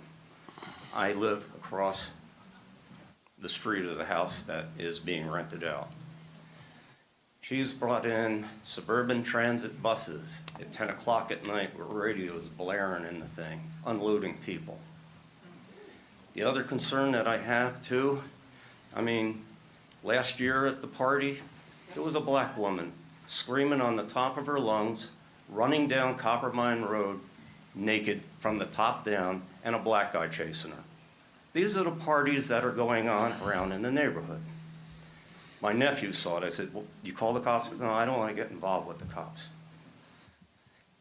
My other concern is, since I'm downhill from this, the house, I knew the original people there, and I knew the house quite well. It was basically a 4-bedroom house with 3-4 people that lived in it. He had the septic system redone for that house. And okay, that was substantial for 3 bedrooms, 4 bedrooms. Now once a week we have anywhere from 60 to 150 people coming in here. How is that septic system going to be handling all this? Next, it's going to be flowing down the street across into my yard, because I'm just downhill from them. So there's got to be something else too with septic systems. It's Board of Health. And basically that's one of my concerns, and thank you for your time. Ma'am, one time. No. Nope. No. If the person with you wants to speak, he can speak. Good evening, everyone. My name is Ahmed Yearwood, and I'm at 70 Copper Mine Road. First and foremost, before I say anything else, I'd like to thank my neighbor who came and spoke this evening, because it's not easy to walk into a space knowing that you're probably going to get piled on. So thank you, if nothing else, for coming and being here, and for all of my neighbors for sharing their concerns. My concern is simply, beyond everything that's been voiced, it's also a very simple safety issue. You know, Copper Mine Road is very narrow, very winding. There's no overhead lights. God knows what might be happening in the middle of the night while people are sort of walking around after coming from a big party. Additionally, one of the beauties of that area is there is no fencing that divides all of the properties. So anyone is free to sort of walk from one space to the next, which can open any one of a myriad physical issues in an area of such natural beauty, but then becomes a liability for the homeowner on that space. And lastly, just simply the, of what was said of not the intent of it being a loud party space. What it has become is quite simply a loud party space. It's being promoted and advertised on global media as a party space simply by saying that it can attract up to 65 people inside. Anyone who can use Zillow or Redfin can look up a space and see how large a property is. And for someone on the rental side who might be anywhere in the world who's looking at this property, imagine what they're envisioning for the type of event that they could host in that area. Now that's one thing if you're hosting a space in a public area, but this is a very residential area. I myself, I grew up in New York City, but I've never experienced noise and disturbance on the scale of what I've been experiencing over the last couple of years. When you have an event space, that event space is meant to contain whatever is happening inside, so that the noise, music, and other things that are happening is not exploding out onto the people that are surrounding it. And that is the exact opposite of what's happening here. It's being taken, the fact that it's an open space is being used to make the event even larger, which then explodes the noise across Copper. I was shocked to learn a few days ago just how far the sound was traveling down the road. I myself and my husband, we live pretty much right next to it, and we could be inside of our living room and hear the noise coming from 2 properties down. Heaven help us if we want to be outside on a Saturday afternoon So while my intent of standing up here is not to pile on, it's simply to make it clear just what a disturbance this has been by amplifying the concerns of my neighbors, and hopefully for all of you up here, and thank you for your time and to your service to the community, that will help in drafting whatever needs to be done so that we can all come to a resolution to this issue as neighbors. Thank you. Thank you.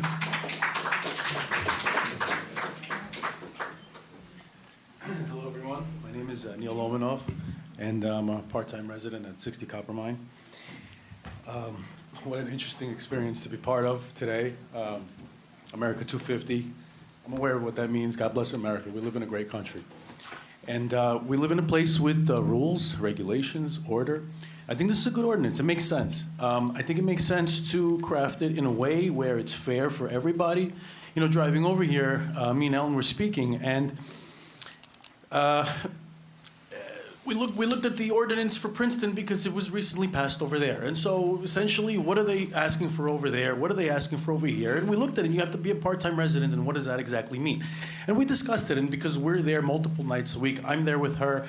Multiple nights of the week, she's there without me. And she is a mother, and she is the breadwinner. And there's a lot of that in this town, I'm sure, and all over America.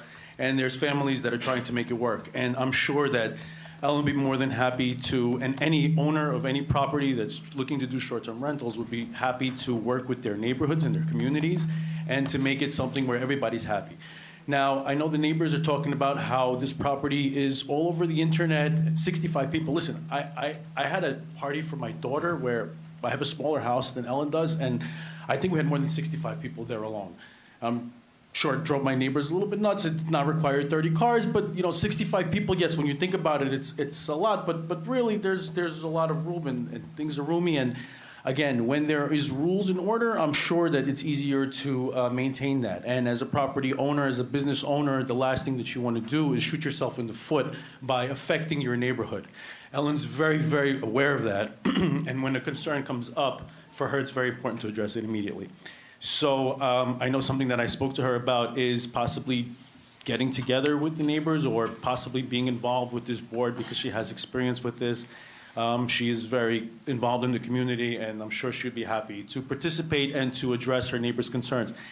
The fact that it is such an available property, as her neighbors have stated, we're there often. We see you guys when we're hiking. We drive out of the way when you're walking and walking the dogs. And I know I see some of your the neighbors, and I don't know if you recognize me or not, but there's ways to speak to people. It is so globally available. There's email. There's a lot of different ways to contact the owner to mention these issues. When Ellen was hearing this, her reaction was genuine. She was upset. She was shocked. She did not want to have this happen.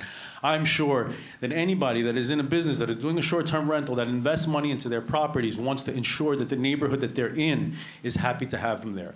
So when looking at this, as the stakeholders, which this gentleman mentioned, the property owner is certainly a stakeholder, and the guests are stakeholders. If the guests are not holding up to their end of the bargain, which is to make sure that the neighbors are happy and the neighbors are their needs are addressed, then the guests need to be informed and the guests need to be taken care of. And I see that having a person that's available 24 hours, I think it's a great idea. Again, there's a lot of great things I think in this ordinance, and I think that business owners are always looking to stay within the rules and to keep everybody happy because the neighborhood is where we get our business. Please, to the neighbors, we're here. If anybody'd like to speak, I'm sure Ellen is available. Maybe not today. I know some of you guys are upset. I promise you there was nothing personal. This is just a person trying to make it. This is the first time Ellen has heard of these complaints, and that is a problem on her part. And I'm sure that in this bill, that's a great thing. That's a great option for neighbors to have a way to communicate with the owners to ensure that this doesn't happen. Because I'm sure if this would have been addressed when it was a small baby problem, it would not have grown to a big problem and to be in front of you fine people here today. Thank you for your time. I appreciate it.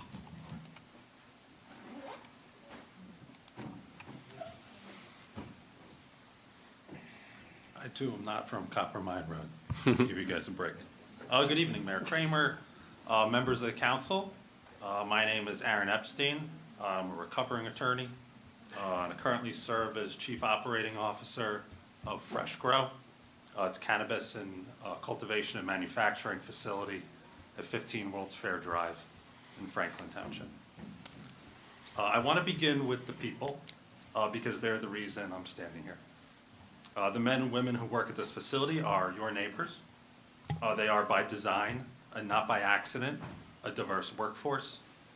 And because when we built this company, we decided that's the type of company we wanted to be. We signed a labor peace agreement, and later this year, it will be a unionized workforce. And we give back to the community. Nobody forces us to do that. We do it because that's the way we choose to build our life's work.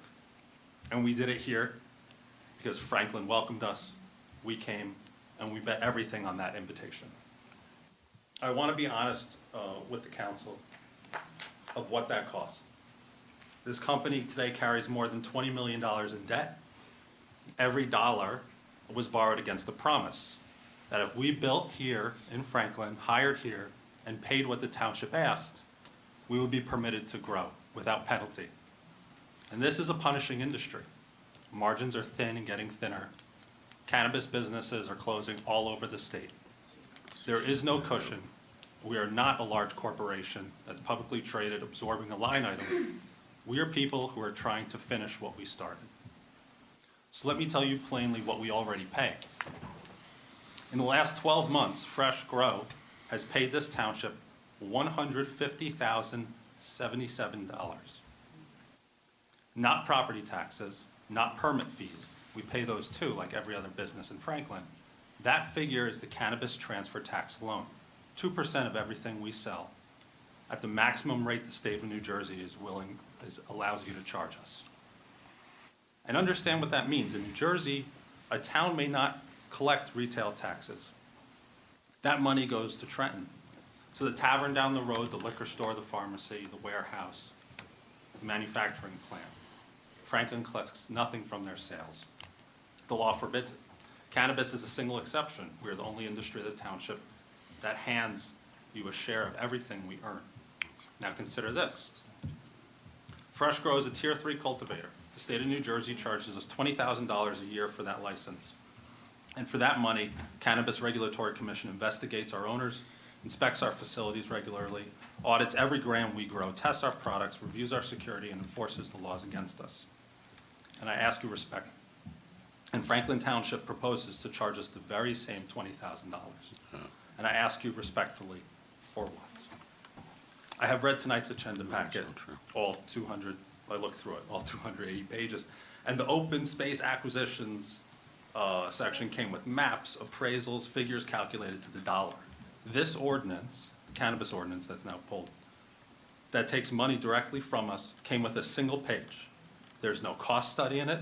There's no fiscal analysis, no accounting of what the township actually plans to spend to regulate us, not one page.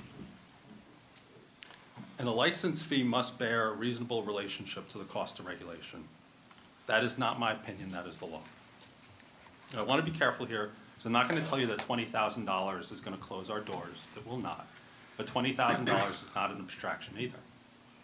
It's somebody's hours. It's a raise we hope to give this year. It's a charitable contribution that we might not be able to make. And it's a signal to us and to everyone watching in this room about whether a business that does what the township asks can rely on what the township promised. We're not asking to be excused from paying our share. We already pay more than anyone else in this room.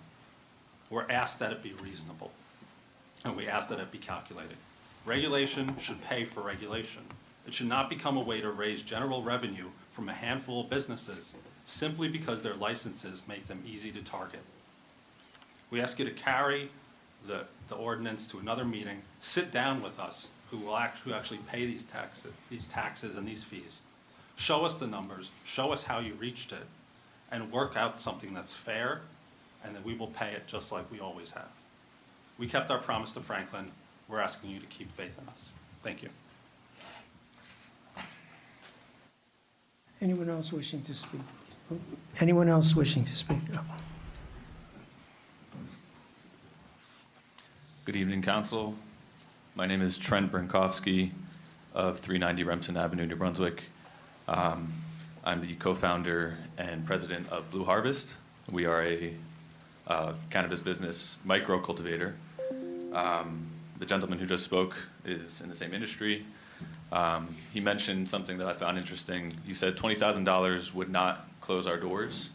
For a micro business that I operate, $20,000 could be a significant impact towards closing our doors because of our scale. A micro business is intentionally created, or was intentionally created by the state of New Jersey to encourage local people to get involved in the industry who might not have the type of capital that larger corporations and companies tend to have. We took advantage of that, me and my brother, who are actually from Franklin Township. I still remember Councilman Wright calling my games. Pop Warner, you probably remember me. So, I grew up in this town. I went to McAfee Road School, went to Franklin Middle School. And it's been a dream and a blessing to be able to operate a business in this town and start a business in this town. And so, when I looked at the article about the new ordinance coming out, first of all, I want to commend you guys on the original ordinance because, compared to a lot of the state, it was actually very lenient and very encouraging to people to get involved. I think there's some downside to that too because there's a lot of retailers who operate here. And so just by supply and demand, some of them are struggling. I can tell you that we sell to dispensaries across the state. I do business with maybe 1 to 2 stores in Franklin, simply because we produce a craft product. It's small batch. It's 3 people working on it. It's our daily lives. We live in the grow, and we produce a premium product, and so we carry a high price point because of that. And so certain stores in town can't even carry us because it's just not feasible financially. So I guess my point is that, I'm not asking you guys to reconsider fees altogether because I understand that, it is a unique business and you are required to do different things than you typically would to enforce things. But what I'm asking for is something that's not just a blanket fee across all cultivators in town. I have a sheet here from the state that lists those fees, and the state had... I don't mean to interrupt. I usually don't. Did you read the current ordinance that's proposed to be introduced tonight? It's over there on the counter. Okay. You might want to Changed do from the that. original ordinance. Okay. It's changed dramatically as far as fees are concerned, in particular as it relates to your type of business. Okay, so forgive me you for might looking want to stupid up read here. it. I don't want to interrupt, but you're going down a ways that you don't need to. It's $500. $500. For a micro business? Yes. Yes. All micro businesses are at $500. Okay. How's that sound? That shuts me up, so I appreciate it. Well, I wasn't looking to shut you up, but No. thank you for bringing that up, Mr. Manager and Mayor. Your email was shared with me, and I rewrote the entire ordinance since the last council meeting, in particular as it relates to fees. I will sit down. I appreciate it. No, I mean, but honestly, though, I do appreciate just the original ability to participate in the industry because, like I said, I grew up here. My mom still lives on Tamarack Road, so my family's owned a house here for over 30 years, and it's been a dream come true for me to be able to run a business here. So a lot of towns are still opted out, and so we do appreciate you guys for allowing us the opportunity, and we'll continue to do our best to give back to the community with the ability to be a profitable business and sustainable. Your email struck a lot of council members. It made sense. It was well written. We do listen, and we listened specifically to you this time. And it created their employees some work. Well, forgive me for not reading it. That's okay. I spent over 60, I'm there 7 days a week, 60 plus hours. I just came from transplanting a bunch of plants, so, I'm a little bit, forgive me on that, but I appreciate it. Can you help me with the caterpillars on my eggplant? No. Anyone else wishing to speak? Seeing no one, I ask for unanimous consent to close public session without objection. Oh, hold on, Mr. Vornlacher, I know. No, I'm not going anywhere. I'm just moving stuff out of the way, Okay. Mayor. Mr. Renone had a couple of things he wanted to say. No, I have a feeling that Mr. Vornlacher and I are going to say pretty much the same thing. I think so. So let me take a stab at it, Bob, and then you go from there. So the short-term rental ordinance is going to solve your problem. There are other ordinances that are also on the books. For instance, you can't operate a business in a residential zone. Those are already on the books for zoning ordinances. There's a noise nuisance ordinance that covers all of those things. From what I now gather from having heard all the neighbors and heard the operator, the rental of this business for the week, of this dwelling for the weekend will be prohibited by this ordinance, period. Correct. So that I think that ultimately ends your problem. And that's, so. Ma'am, you can't have a back I can't and do that forth. this way, but I'll tell you. So the way ordinances work is that they get introduced at this meeting. At the next meeting, they will be, they'll be adopted, and then they take We will effect. vote on whether we shall adopt it or not. Yeah, correct. At the next meeting, if it's adopted, it'll be adopted at the next meeting, and there will be a 20-day period after it's published before it's effective. Though, you know, I think that probably what you're going to hear from Mr. Vornlacher is a lot of the things that you're complaining about are probably already illegal. So, I mean, this puts the final kind of nail in it, but you're welcome. Yeah, thank you. So, wait, Mr. before- Mayor, go ahead. Yes. Before that, Mr. Ranone, there was some issues about council overseeing a particular council member. Were any of the, I'm asking sincerely, are any of those things our responsibility? No, sir, they're not. If somebody, I mean, there's ways to file complaints if somebody believes that somebody's not a resident of the town, but the council doesn't have any authority to remove a council member. And I'll ask Mr. Vornlacher. Yes. Has Mr. Wright been treated any differently? Absolutely not. And I'd also just like to ask a question of our township attorney, because I believe this to be true.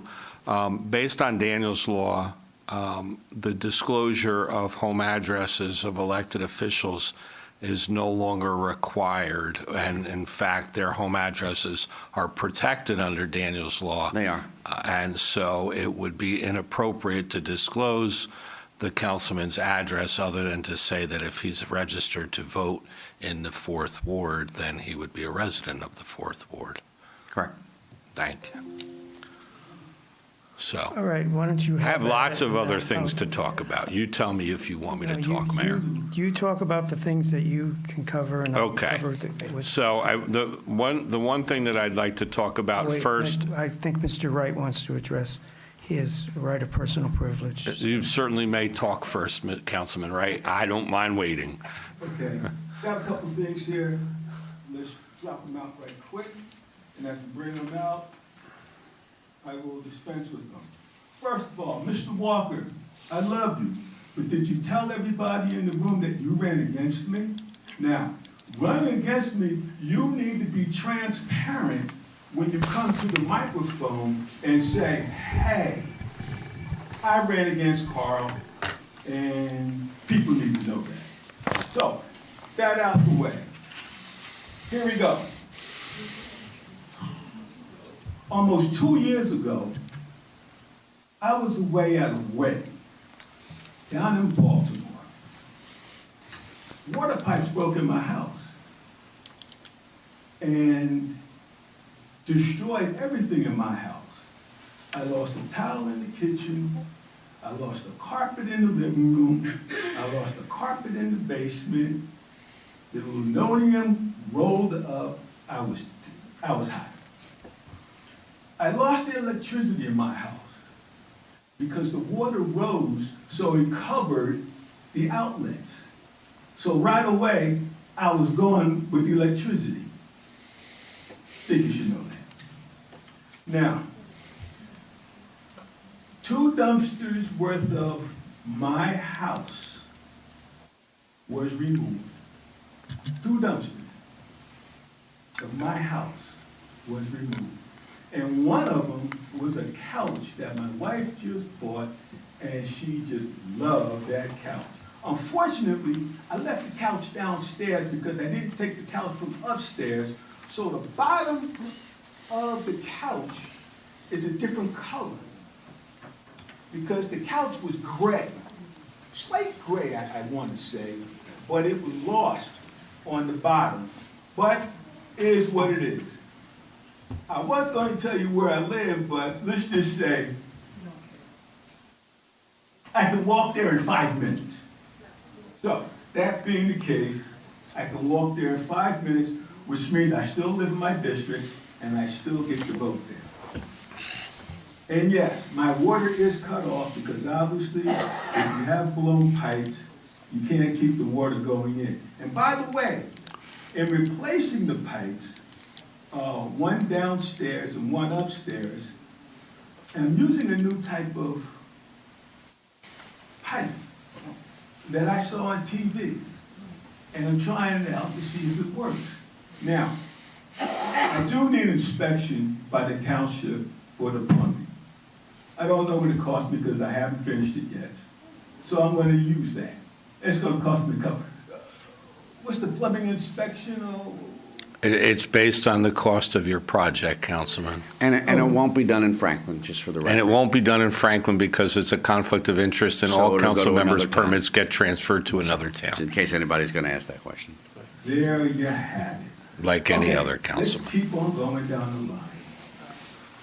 I built 139 Fuller Street with my hands. I know where every stud, I know where every nail that's in that sheetrock.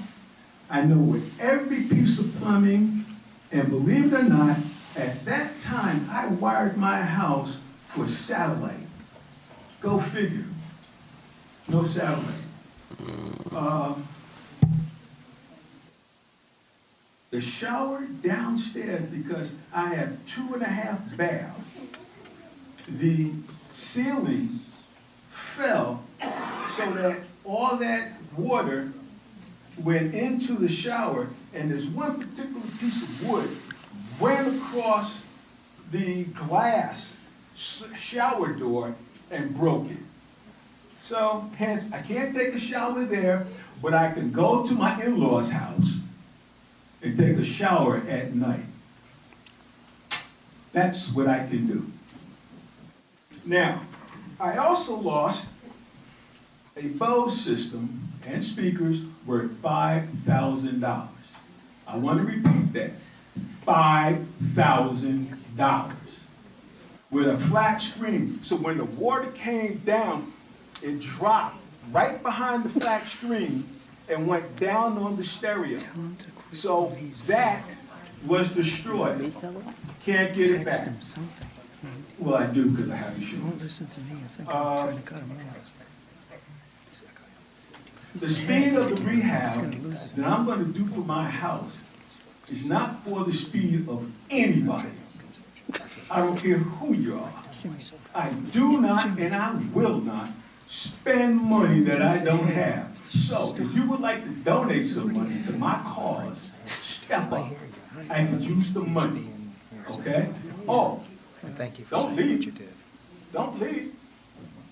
Yeah, I had no idea. don't leave. So when you want to come out and you want to say Carl Wright doesn't live there, I'm going to bet you something. Carl Wright lives at 139 Fuller Street. You may not see a car parked outside because I don't drive. I take the train, I take an Uber, I don't drive. My wife drives. Now, one more thing I have to say. I lost 3 trees in my backyard, and thank God I didn't have the guy come and cut the stuff that I did bring down, because that would have been 2 separate charges for cutting down trees. Damn shame. Now, once again, if you want to donate money to my cause, come on down to my house and donate. Oh, and by the way, the plumbing and the electricity have to be inspected. So as our counselor said, it will be done by somebody else, some other district, town, because you can't do my house twice. The dumpsters that I removed were expensive, and they come right across from, I think it's Medco Waste, which is right across 27, and they didn't have to charge me to bring it because they charge you wherever it's located. I forgot how it's done. but I had two. I had two cars on my property. Neither one of them mine. They belonged to my in-laws and my sister-in-law. And by the way, in-laws live here, sister lives here, fence in between. So you can see how you can get between the two houses. So, what I did was it cost me $300 to remove the cars. My wife received $500 a car, which means that for the two cars, net proceeds $700.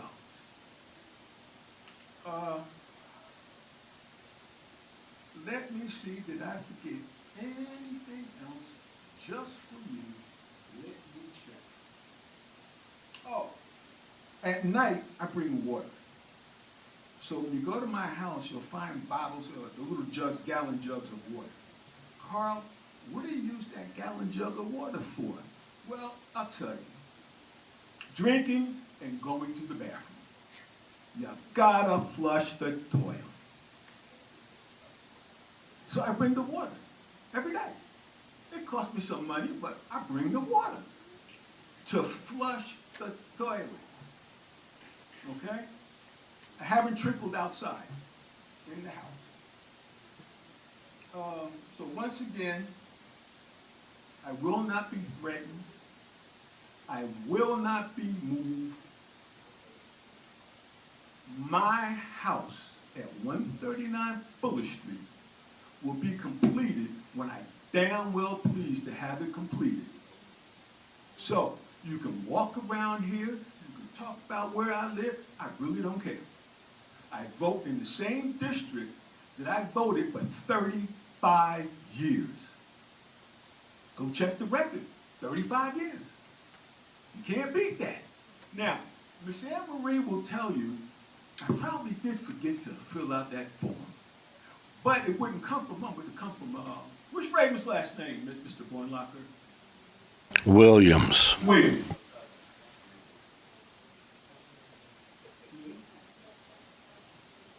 Microphone, please. It comes from our municipal clerk, Miss Anne Marie.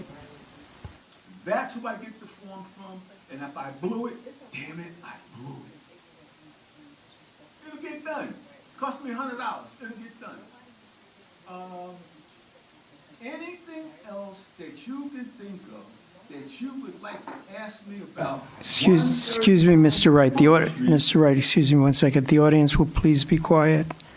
Thank you. Continue, Mr. No, ma'am, no. Go ahead, Mr. Wright. If you have anything you want to know about 139 Fuller Street, I am here. I'll be out that back door, and you can ask. Now, one quick question about my constituents, because now you make me mad. Oh, yeah. People come by, and what I used to do is stand in front of the Stop and Shop on Veronica Avenue. But they closed.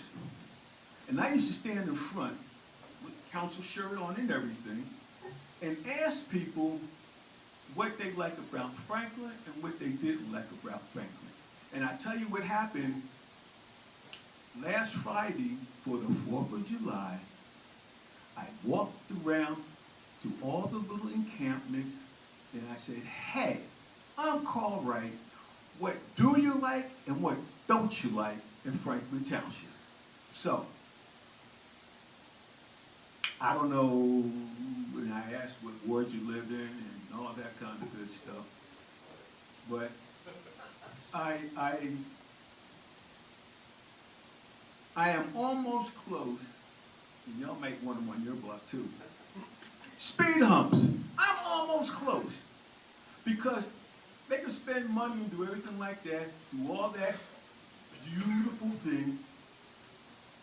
But I've done 5 things in this town, brick and mortar, in this town.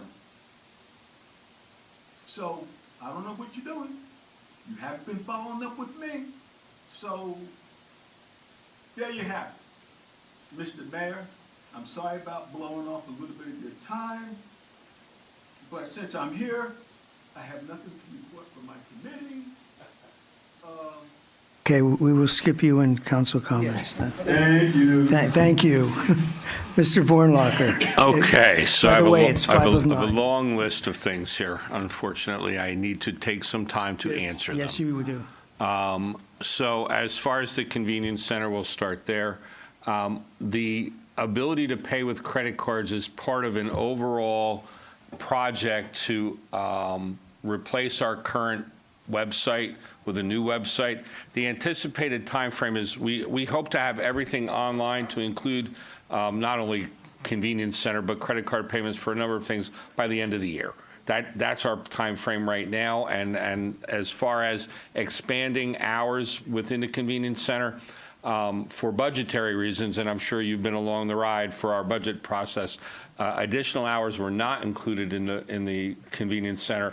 But as I said, that'll be a consideration moving forward in 2027 to try to expand hours. Where it can be done, I've talked to the Public Works manager about the possibility of opening up for additional Saturdays, and we're still trying to work through that possibility for this year if we can squeeze the money out of the overtime budget. We're only in July, so that probably won't happen until later in the fall when we have a better idea of where we stand overtime-wise. Hopefully we have no major storms, any more major storms, and then we don't have to spend a lot of overtime in the Public Works Department. So that's that. As far as development by neighboring towns, so I would respectfully refer to the state of New Jersey as a home rule state. And that generally means that each individual municipality is like an island unto itself as far as its planning and zoning. It's in a unique position as far as the New Brunswick project that I know Councilman Bastanella had conversations with you about. Not only is it in a different municipality, but it's in a different county, because large projects like that would be reviewed by the county planning board, but they're a different county. So there's not even that crossover within a municipality, say if it was Hillsborough and Franklin in the shared Somerset County Planning Board. So what we hope to happen in cases like that is that they follow the same kind of rigorous standards that we follow as far as approval for development. What I can tell you is that New Brunswick does. So that's why you see all of the things that we would have required of an applicant for development, New Brunswick's planning department required as well. And that their process was very similar to what would have taken place here. So that, I hope, answers that question.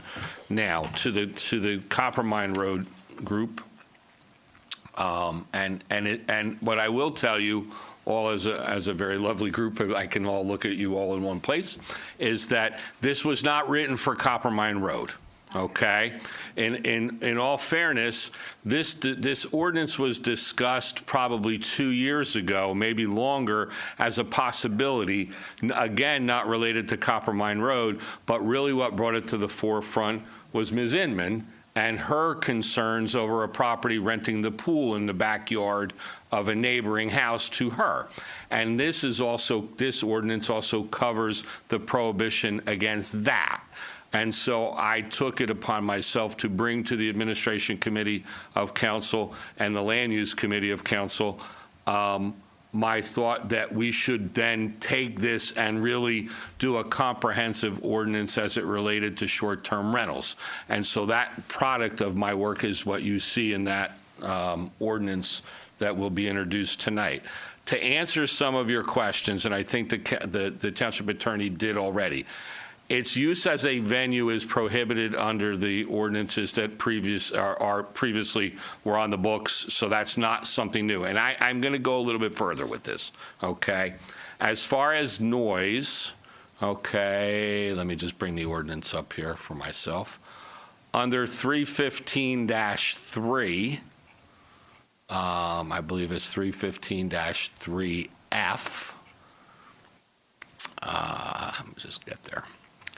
Transient occupants of the short-term rental property shall comply with all ordinances of the Township of Franklin, including but not limited to those ordinances regulating noise and nuisance conduct. Failure of transient occupants, and now the definition of transient occupants is not only those who rent it, but their guests as well. the transient occupants to comply shall subject the transient occupants, the owner, and any short-term rental agent or responsible party named in the short-term rental application to the issuance of fines and/or penalties and the possibility of revocation or suspension of the short-term rental property permit. So that's when you talk about a party, that kind of talks about the behavior at a party. As far as parking, the definition of parking in the definitions is important because someone talked about clay and hard pan and yards. Well, parking, off-street parking, a storage area for a motor vehicle that is directly accessible to an aisle or driveway and does not utilize any portion of a public right-of-way. Off-street parking shall not include any grass or dirt area of the property and shall only include indoor garage parking if it is made available to the transient occupant for parking. Each vehicle parking area shall be a minimum of 9 feet wide by 18 feet long. That definition and those dimensions come directly from the residential site improvement standards of the state of New Jersey, and that defines a parking space. So if that number of available parking spaces would have to be included in the annual application for a short-term rental permit and the number that would be required. As far as occupancy is concerned, under 315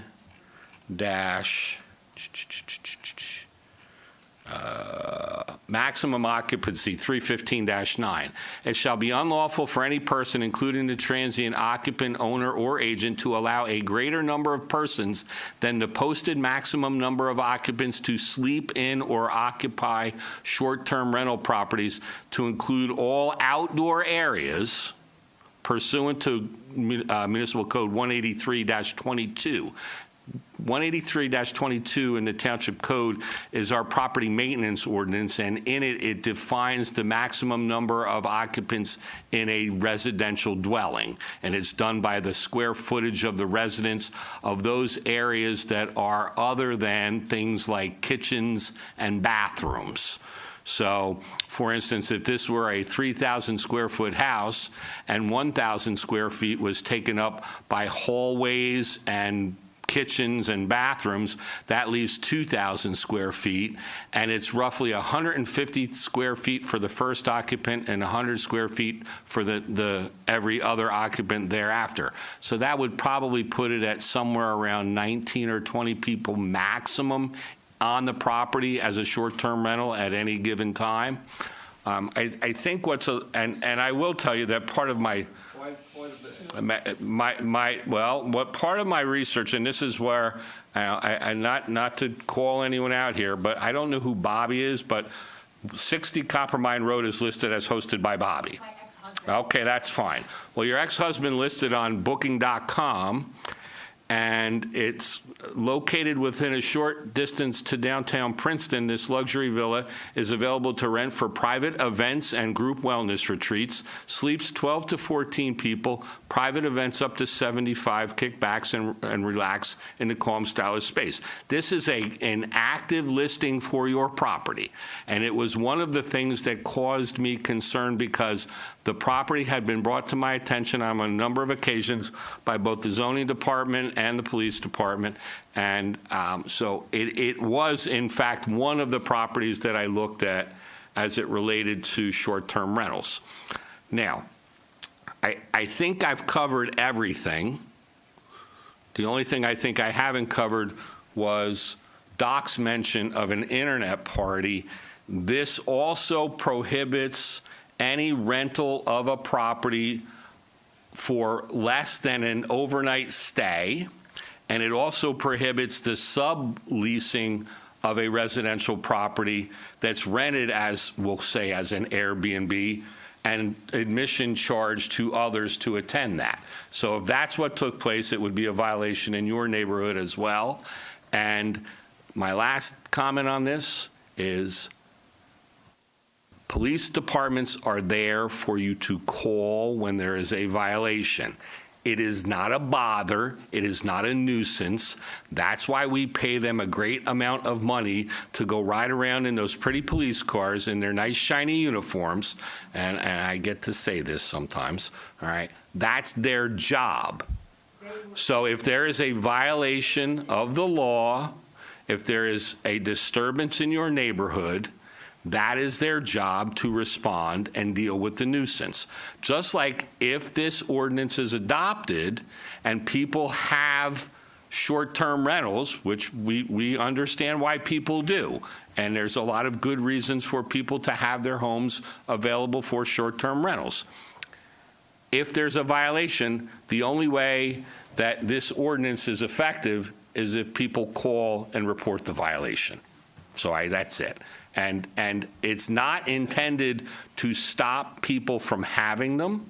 It's intended to regulate them and ensure that they don't disturb the peace and tranquility of a neighborhood. And that's the goal of it all. And I think that everyone can work together to get that done here. And I think if you'd like me to address cannabis, Mr. Mayor, I can do that too. Go ahead.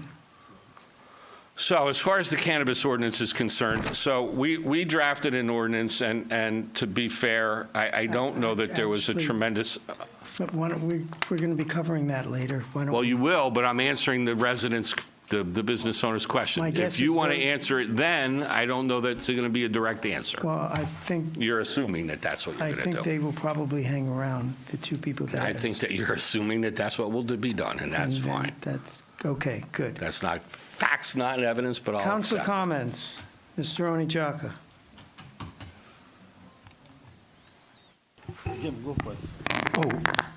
Mayor, he asked me to go go ahead. first, if that's Go ahead, Mr. okay. President. Caught me off guard, but that's fine. Administration committee meeting we had. A lot of it has to do with these two ordinances, and I'm the junior member of that committee, so I'll let everyone else speak about that. But we have been extremely, extremely busy, not just with these two ordinances, but with a lot of stuff, and I'm enjoying my work on that committee, by the way, and I appreciate my colleagues' efforts. Proclamations tonight, I won't go over them. Congratulations to everybody, especially our police department. The whole department earned that award, but I've been doing this stuff a long time, and I'm going to suggest that Director Fredericks is one of the most humble, focused, qualified law enforcement leaders I've ever met or worked with. But congratulations to everyone, because it's the entire force that earned that. Ms. Davis asked a few questions before. You know, I always wondered why there wasn't a formal process. And this is getting me intrigued to try to see where it can go. But where neighboring municipalities, whether they're on the county border or the same county, don't have some, even informal process by which, I mean, if it's within 200 feet, they have to send a notice and all that, but often there's things that border or closely border that we don't know about. I'm not going to go into instances, but over the years. So Mr. Rohrlacher was absolutely right the way he discussed it, but I'm wondering if, even so it's not law, maybe there's a way, I have no idea how, but maybe a way that we can develop some kind of communication system so at least people are aware, because I know I talk to my constituents about anything I think will affect them, but you know, we can't monitor all the boards of every town around us, or at least not individually, but maybe we can come up with some kind of program that does.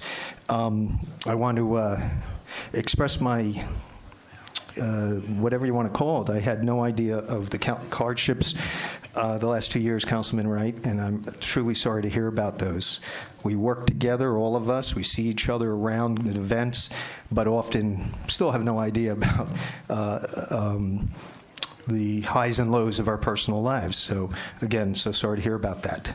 I went to 2 events recently, and one being the fireworks, which I guess some other people talk about, but also we had a reading of the Declaration of Independence, and I have to catch it. I'm not sure where it was broadcast, but it was pretty interesting. And I want to point out that although Bob LaCourte, who often gets praised and deserves it all, the committee and basically the 250, as you see it roll out in this town this year into next year, would not have happened without the leadership of our mayor, Mr. Kramer. So I know he's a history buff, but also saw this as an opportunity for the community to appreciate not just Franklin history, which is deep in revolutionary times, but the entire the entire country. So I just wanted to thank the mayor for that, and I know we have a lot of other things, so I'll save the rest of my stuff for a future meeting. Can I comment, Mayor? Yes, sir. Okay. The HRC meeting will be on July 22nd by 7 a.m. in the large conference room in this municipal building. The newly appointed Superintendent of Education, Dr. Jamal Maroon, has been invited to give a presentation on that day. I also congratulate the entire HRC because I was present and I've been with them for a while, especially Edna. And I'm happy that the banner project has been approved this night. She has been working on this project for a while, and I'm happy with that too. Mayor, that is what I have this night. Thank you, Ms. Francois. I have no comments, Mr. Mayor. Thank you, Mr. Barrison. Thank you, Mr. Mayor. So just a quick announcement. On the 19th, Sunday, we have a free screening of the World Cup soccer final at the high school auditorium. So you do have to register, so please do that on the website and come and enjoy. There's going to be a concession stand open. The funding, whatever they sell, goes to the athletes of right, the Booster Club. Booster Club. So please come and join us. It'll be a lot of fun. Climate-controlled auditorium. We invite every one of you. Secondly, on the sports front, congratulations to Franklin Township Baseball League, 16-18 Warriors. They have won our regional tournament, and they are going to the 2026 Babe Ruth World Series in Branson, Missouri. So this is a repeat performance. I think this is the second appearance on the World Series in 4 years. The last time they appeared in the World Series, I was there as a moral supporter. They beat, when I got there, they were losing to Mexico. I brought them luck, and they beat them at the end. So that was, I take credit for that. Anyway, but I don't know whether I can go to their game this year, but we wish them good luck. But more importantly, these kids are looking for support from the township to partially fund their travel and stay large experience in Branson. They have put up a GoFundMe page to raise money. If you can, please do what you can to support our youngsters go to World Series. I think they're looking for $40,000. As of now, I think they have reached about $3,000. I made a donation, a small donation. So I encourage all of our township people to open your wallet and support our youth baseball league players. Other than that, the Sewerage Authority, I sit there on the board. We had interviewed for a new operations manager. So we have we were fortunate to find a local gentleman who is also a fire chief who's going to be joining us. He's going to leave his current job and he's going to join us. He's got 30+ years of experience. And he started at the Franklin Sewerage Authority many years ago, 25 years ago. So he's coming back, so we are fortunate to have him. That's all I have, Mayor, for now. Thank you. Ms. Udine. Thank you. Good evening. Most of my updates have already been spoken of, so definitely looking forward for the soccer championship game on the 19th. We just had very big celebration over Saturday, the Eid Festival. Though Eid happened on May 22nd, it was a little bit delayed due to all the programs that we had with the school graduation and prom and all that other stuff that we have. The senior centers like fully booked. So we had a great time with the residents. We met with new, old residents, similar faces. It was just a community outreach of folks coming together and discussing how wonderful Franklin Township is and just enjoying a great time over food. So it's always nice to have events like that we can offer to our residents.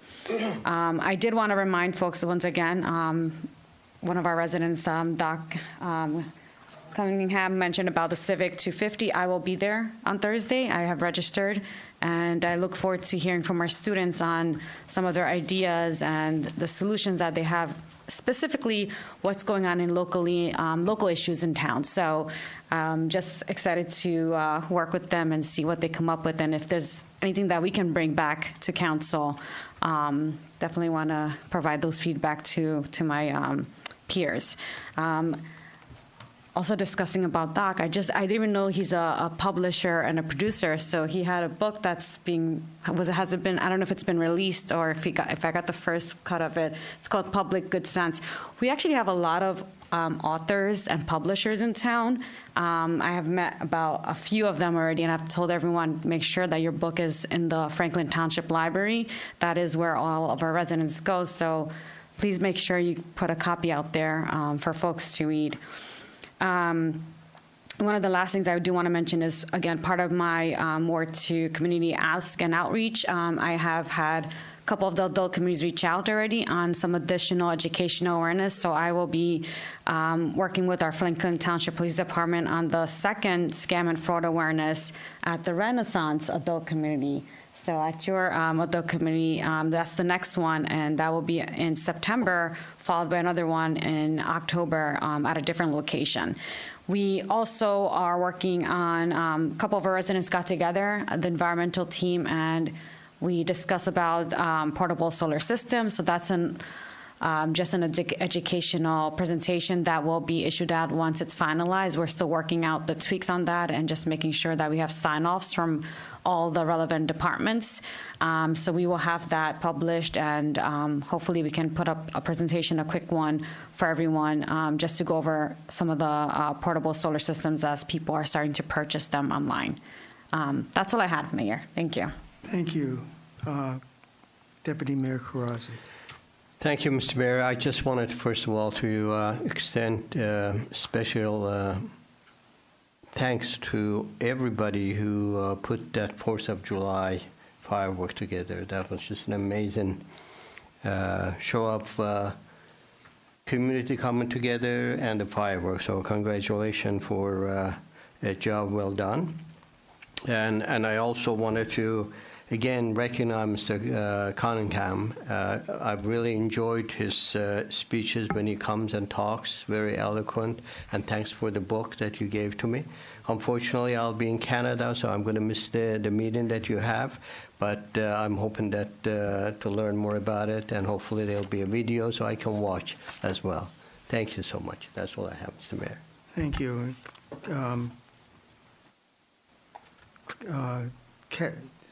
All right, let me just start. Mr. Vassanella, thank you for your comments about Franklin 250. Doc, I had an open weekend, so I invited family over. That'll be right in the middle of a dinner, so I'm sorry. And Ms. Inman, we listened to you. We heard you. You talked about the pools. That kicked off the whole thing. So we do listen.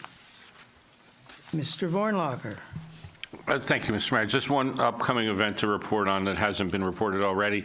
August 4th, it's a Tuesday. We don't usually have events on Tuesday in the evening, but National Night Out is always held on the first Tuesday of August, and it will be held here in our municipal complex on Tuesday, August 4th from 6 p.m. to 8:30 p.m., hosted by our police department, who's gotten a lot of wonderful accolades, and I couldn't agree more with everyone who said good things about our police department today.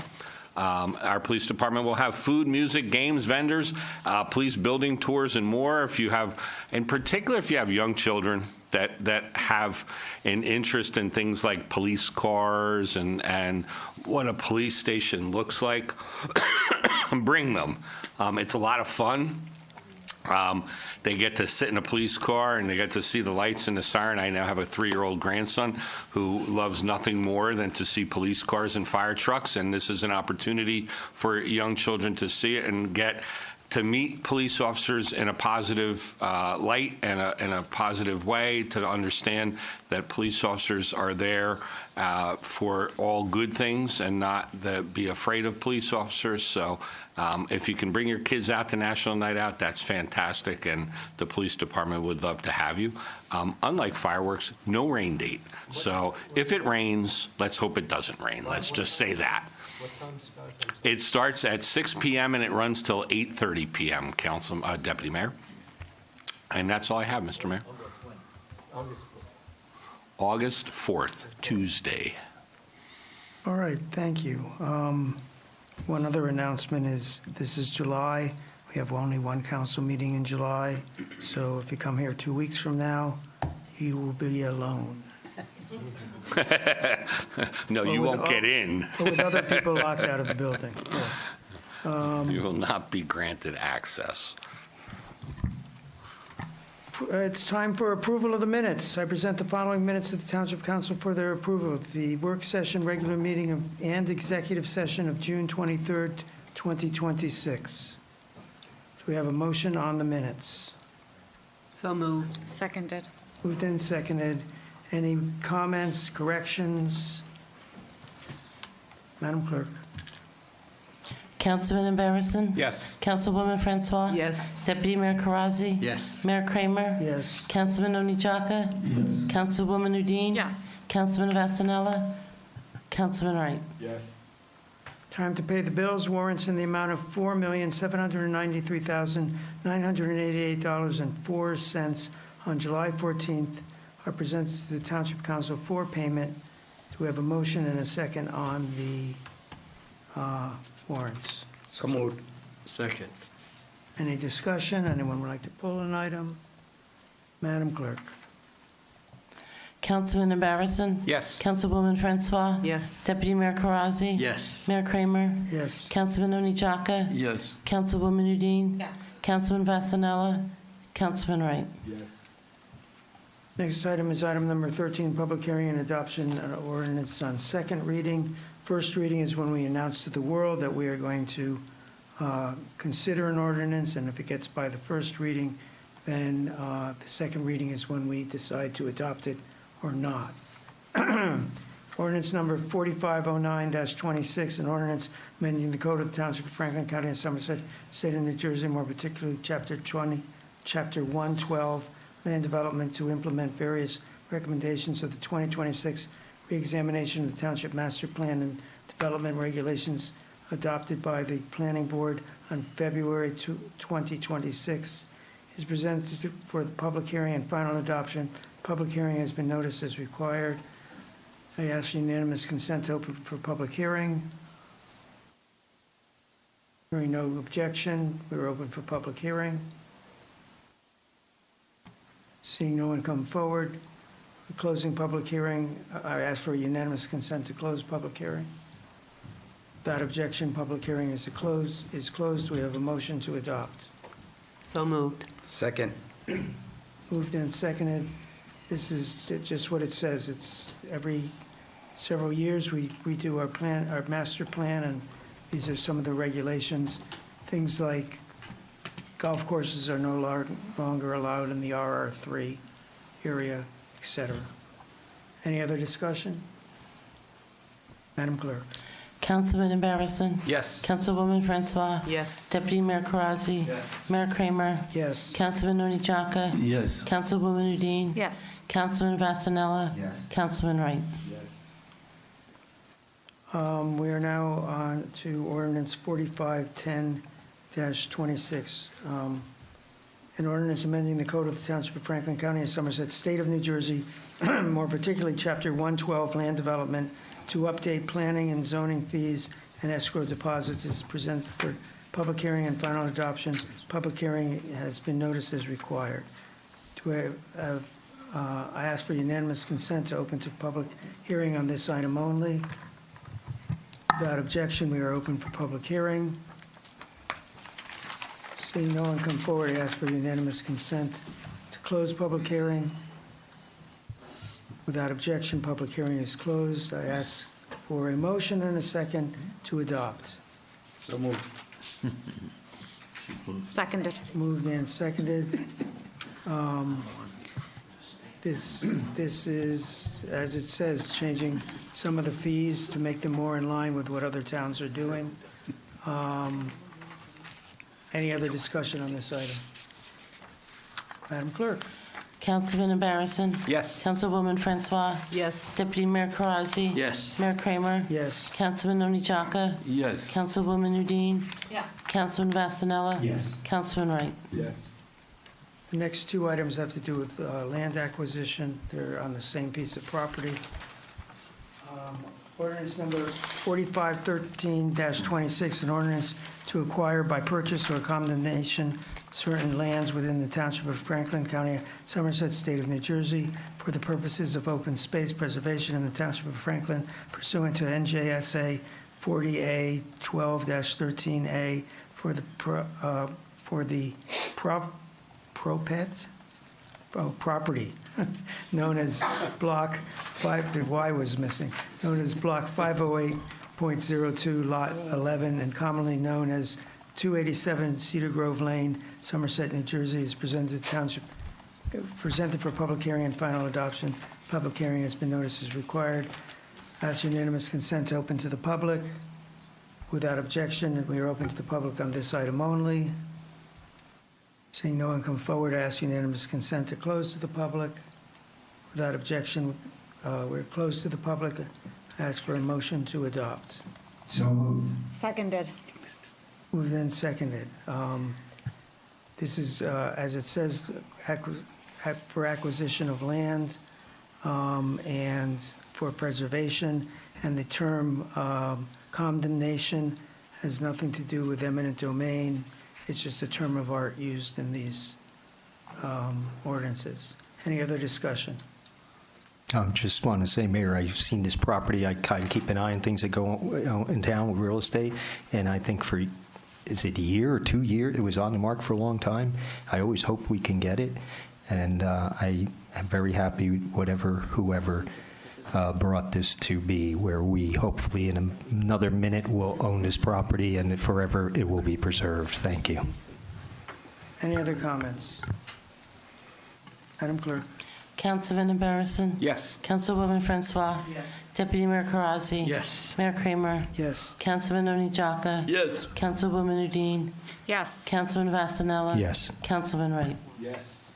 You gotta, if you want to buy it, you got to pay for it. In ordinance number 4514-26, ordinance, capital ordinance providing for the acquisition of property known as Block 508.02, Lot 11 is located at 287 Cedar Grove Lane, Somerset, New Jersey, in and by the Township of Franklin, the County of Somerset, State of New Jersey, the Township appropriating $5,460,000, therefore, therefrom the open space, the spelling here is very difficult for me, Open Space Trust Fund of the Township of Franklin to pay for the costs thereof is presented for public hearing and final adoption. The public hearing has been noticed as required. Do we have a motion or ask for unanimous consent to open to the public? Without objection, we're open to the public for public hearing on this item only. Seeing no one come forward, I ask for unanimous consent to close to the public. Seeing no objection, we are closed to the public on this item. I'd like a motion to adopt. So moved. Seconded. Moved and seconded. Any discussion on purchasing, paying for the property? Mr. Mayor, Yes, sir. Microphone. could you do one thing for the people? Explain to them what is open space and why do we have it? In 25 words or less, citing examples. So open space is land that we acquire that cannot be built upon.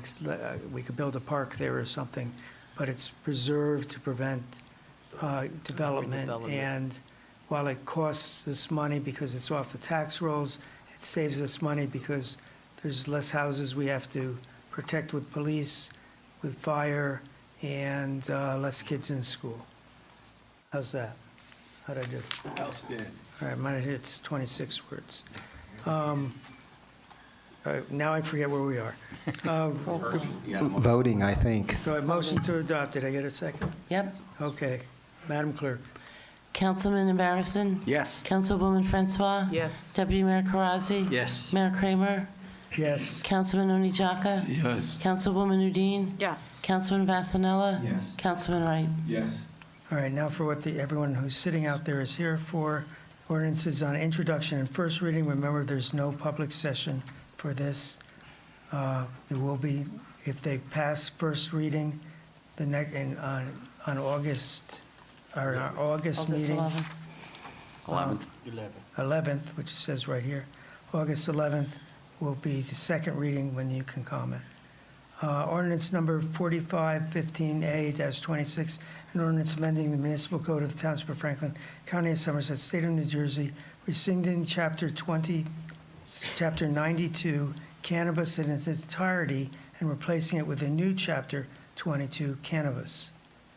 The foregoing ordinance is presented to Township Council for adoption, first reading, and posting, publication, and ordinance with law, and public hearing and final adoption at a meeting of the Township Council to be held on Tuesday, August 11th, 2026 at 7 p.m. Township in the council chambers. Do I have a motion to introduce? So moved. Mayor, may I ask that the motion to introduce be a motion to introduce this ordinance and to substitute it for the prior ordinance so that we just deal with that procedurally?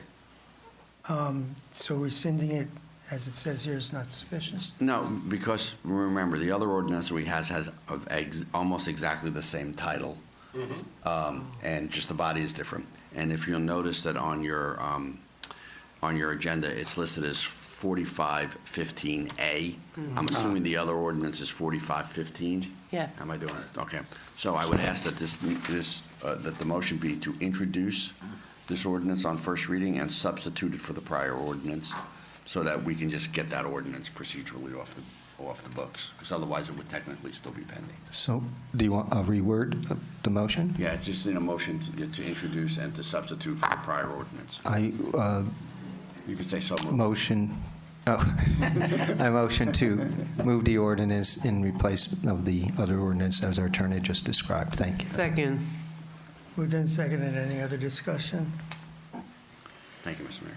So if I have some comments, Yes. Mayor. Go ahead. So first of all, excuse me. So I want to compliment the township manager for very quickly revising the original ordinance, which was not, in my opinion, in many of our opinion, wasn't very well done at the time. So thank you for doing this. I think it's much more, palatable to the business owners in town, including the micro business cultivator that that you had raised an issue. That's what prompted us to go and redo this ordinance. And I've heard from another grower as well, the larger grower. So I'm kind of, I went through some more analysis. Township manager helped me with more data. So what he did was, I think he took the state mandated fees or the state license fees and halved them and proposed them here. And I kind of went and asked for some more data from our neighboring towns, so which he provided me. So to make the long story short, I'm proposing a minor adjustment on the tiers in terms of collapsing some of the tiers and reducing some of the fees. Not a whole lot, a few of them, and see whether that would be acceptable to our colleagues here. The changes that I'm proposing or will amend in terms of amendments would be combining on the cannabis cultivator class 1, combining the tiers 1 and 2, combining the tiers 3 and 4, combining the tiers 5 and 6, and Giving the lower value. and giving them the value. Yes, tier 1 and tier 2, I'm proposing to charge a license fee of $2,500, and tier 3 and 4, $5,000, tier 5 and 6, $10,000. And then on the second category, the class 2 cannabis manufacturer, again, micro business is again $500. And the up to 10,000 square feet space, I'm proposing to reduce it to $7,500, and the more than 10,000 square feet, leave that at $10,000. $10,000. Make Reduce it 10. that. Make it 10, right. Yeah, reduce it to $10,000.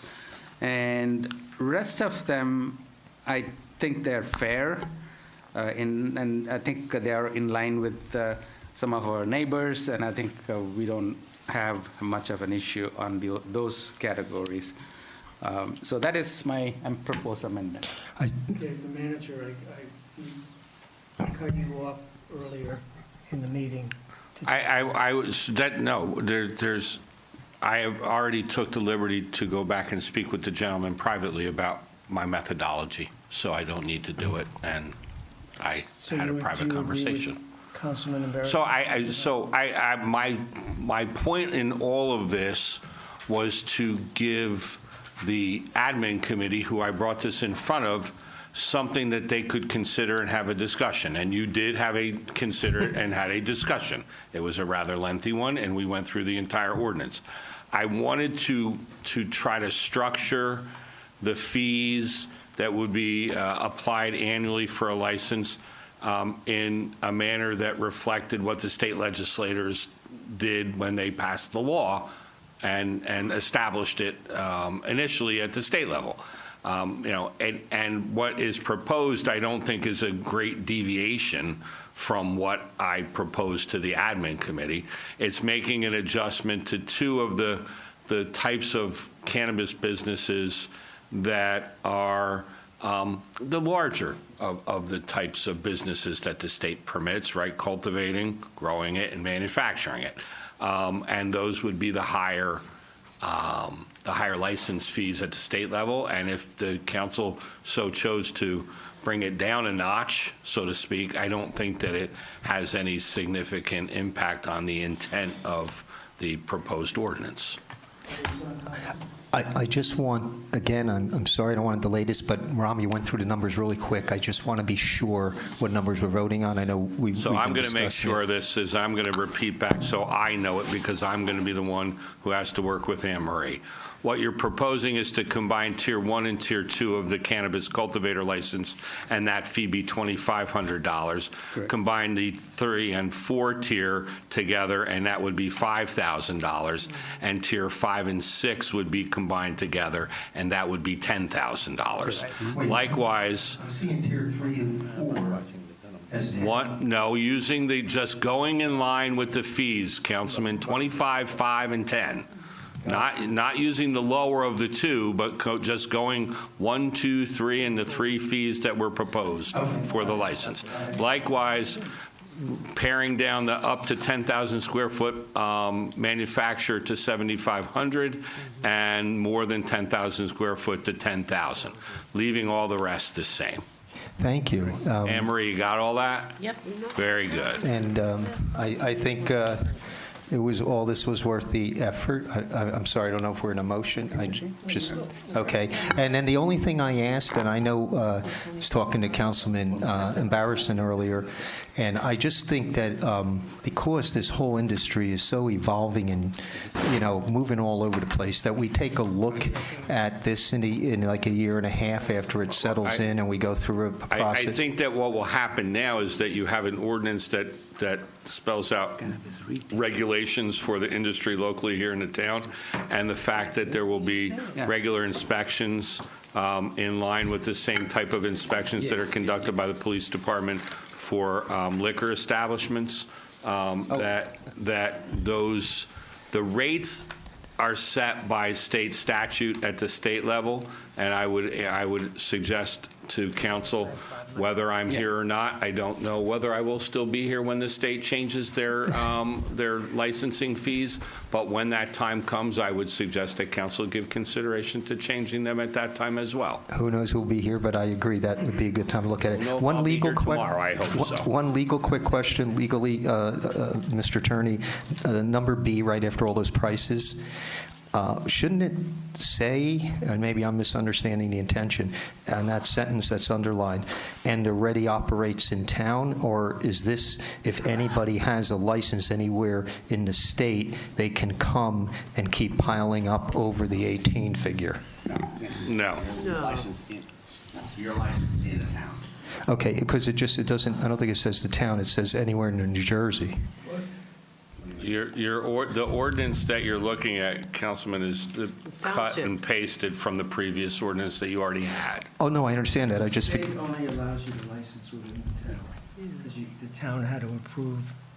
So it's not a state license, it's a town? No, No, it you says have the a state maximum- license. So it says the maximum number of retail cannabis dispensary permitted in the township shall be 18. That's pretty straightforward. No additional retail cannabis dispensaries shall be permitted until the number of cannabis dispensaries is less than 18. Also pretty clear.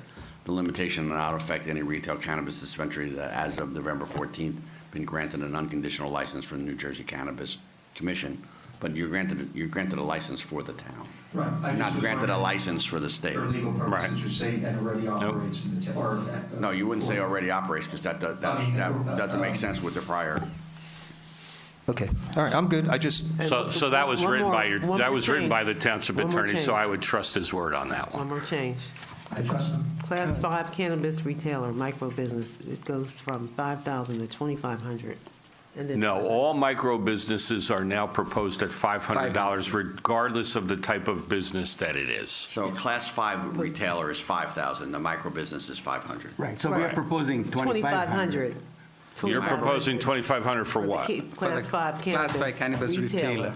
Yeah, right, and it's Not- $500 for a micro business. But we're changing Micro- 5,000 to 2,500. Well, I didn't hear that was not discussed. Yes, so that, You want to propose $2,500 for a retailer? retailer, yeah, Really? yes. I don't know that I would agree with that. I mean, just proposing every single municipality that licenses cannabis dispensaries charges a minimum of $5,000 for a retail establishment. Yeah, there's no minimum, I think it's up to us. But I'm just saying, I don't know why you would want to bring it Well, the below only reason, 5,000. you remember I asked you, how much do we charge the annual license? Yeah, how much do you charge for the initial cannabis license in Franklin? No, to the liquor. No. How much do you charge for initial cannabis license? Nothing. A liquor license is $250,000 to $500,000. Let the attorney speak. Totally different. Let the attorney speak. We're using numbers, but we're using them in the wrong context. Yeah. Okay. The issue here is not how much revenue we're trying to generate here, or whether or not we're by the way, AI is wonderful. Copilot tells me that these are very business-friendly fees because they're higher everywhere around you. It's interesting. That's a great thing for AI, right? The point of it is not that, how much we could charge or the question is how much that we need to charge to cover what the cost of regulating these licenses are. And I will suggest to you that class of licenses is probably the one that causes us, that gives us the most involvement, right? They're the most active, they're retail ones. So there is the argument made is that should be the highest of them because that is the one where we're involved in all the time with it. Those get the most legal questions. Those get the most planning, zoning, manager questions. So they are the part of it that is they're the most front facing. They're the most involved with the public. They're the ones that we, in terms of managing their licenses, we do. And they generate the most complaints for the police Correct. department. And so when I say that it doesn't mean anything to me how much it costs you to get a license. It doesn't mean anything to me how much it costs to sell a liquor license. That's not the issue. The issue is how much does it cost for us to operate this program of regulating licenses because our friend who is a cannabis retailer and also a lawyer, God forbid, hit the nail on the head where he said that the whole purpose of this is that we realize it takes an enormous amount of time, staff time, legal time, to administer these licenses. That's probably the one that takes, that class of license is probably the one that takes the most of the time. That's So fine. that would be the argument. The argument isn't anything, you know, it's not the argument. I mean, you can make the argument for that other towns have similar problems, not problems, but similar involvement in those licenses, and that's why they're higher. But I think for you, it certainly starts to get to a point where it's covering some of our costs to regulate, and that's what we're trying to do. We're not trying to raise revenue here. Okay, so I will take that cannabis retailer amendment back. We'll leave it as 5,000. Thank you, Councilman. I just have a question. Are we aligned with the new rates, the amendments that we're making? Are we just proposing the changes of Tier 1, combining Tier 1, Tier 2? That's the amendment that I made. That's the amendment, but is that aligned with the surrounding towns as well, or? So They're less than the surrounding. they're less than candidly, what they are surrounding less. towns They're are less. charging. Yeah. Okay. New Brunswick charges a flat $10,000 per license, okay? So, You say they charge $10,000? New Brunswick charges $10,000 annually per license, yes. I mean, I can give you, so, they vary. Vineland charges $15,000 for all annual license renewals. Atlantic City charges $25,000 for all levels of license annually. Hamilton Township in Mercer County charges annually $15,000 per license regardless of class. And Plainfield charges for classes 1 through 4, $7,500 annually. Classes 5 and 6, $5,000 annually. Again, like I said, class 5 is the retail distribution. Mount Holly, classes 1 through 4, $10,000 annually. Class 5, $5,000.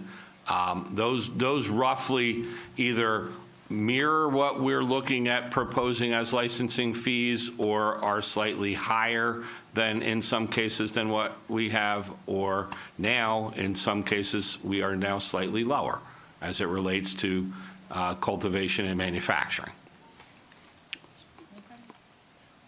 Anyone else? And I think that, and the other thing is, and I'd just like to stress this, at $500 per micro business license, we will be the lowest license fee of all of the municipalities that I researched. Most of them are in the $1,000 to $2,500 range annually, and some don't charge a separate fee for micro businesses. They charge the same fee as a standard business, including cities like Hackensack. At $15,000 annually, doesn't matter if you're a micro business or not. New Brunswick's micro business is $5,000 annually. Could I ask you a question? Councilman Anderson, Yes, sir. what is it that you're proposing for the bottom half? Level 5, or what are you looking at? It's the top half. Level, class 5? Yeah. Class 5 is 5,000 is what we settled. 5,000? We settled at 5,000, yes. Yeah. He originally proposed 2,500, but after the conversations and the manager's input, he went back to 5,000. And I believe the original introduced ordinance was 10,000. 10,000, yes. Yeah. So we're this being is very half of what was business-friendly. originally introduced at the last council meeting. The original ordinance was 10,000. So the manager took all those fees and halved it in this proposal. My next question would be, when you look at the dispensaries, the whole nut, are we above that number I mean, what I'm saying is, Above what number? is Atlantic City, how many do they have dispensaries? They don't have quite as many as us, but they're one of the larger municipalities in the state as far as license holders are concerned. Jersey City is large. They're right in that. Their fees are roughly the same as ours are proposed here. But Atlantic City is one of them. I have to tell you that we're one of the pinnacle municipalities in the state of New Jersey as far as the number of businesses are concerned. Oh, and by the way, what kind of taxes are we getting for that? What kind of what? I'm sorry? Taxes? So on all gross sales for any business other than manufacturing, it's a 2% tax on gross sales. For manufacturing, it's 1% of their gross sales. And we threw that into our budget this year? That goes into our municipal general fund, yes, Okay. as general tax revenue. Thank you. So, Bob, isn't there another kicker we get because we were No. designated It as the doesn't- impact zone? Does not result in any additional No? tax revenue, no.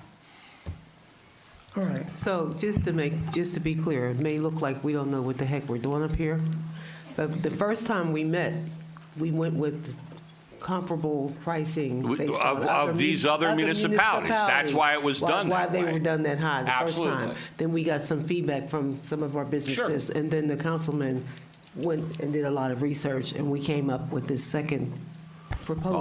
Well, I will take some credit. I did a lot of research, Councilman. Sometimes I will take credit for my work. In this case, I did the research.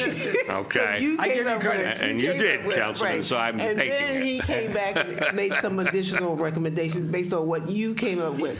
Wait, so what was done initially in the original ordinance that was introduced was based on what we saw as a general 'cause I'm part of that committee. trend in municipalities for charging flat rate for licenses.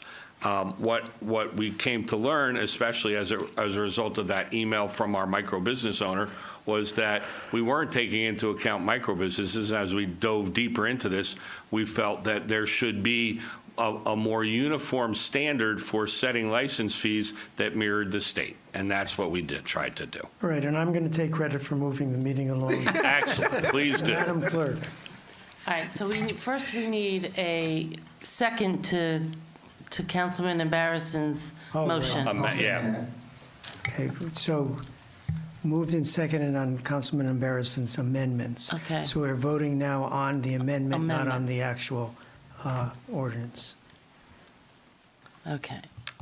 Councilman Embarrasson. Yes. Councilwoman Francois. Yes. Deputy Mayor Karazi. Yes. Mayor Kramer. Yes. Councilman Onijaka. Yes. Councilwoman Udine. Yes. Councilman Vasanella. Yes. Councilman Wright. Yes. Okay, now, so the amendment is passed, or is now part of the introduced ordinance, so we will now vote on the ordinance. Yep. Councilman Embarrasson. Yes. Councilwoman Francois. Yes. Deputy Mayor Karazi. Yes. Mayor Kramer. Yes. Councilman Onijaka. Yes. Councilwoman Udine. Councilwoman Udine. Yes. Councilman Vasanella. Yes. Councilman Wright. Yes. Okay, it is introduced. Now, ordinance 4516-26, an ordinance amending the municipal code of the Township of Franklin County of Somerset, State of New Jersey, creating a new chapter 315, short-term rentals. The foregoing ordinance is presented to the Township Council for adoption on first reading, posting and publishing in accordance with law, and public hearing and final adoption at a meeting of the Township Council to be held on Tuesday, August 11th, 2026, at 7 p.m. in the council chambers.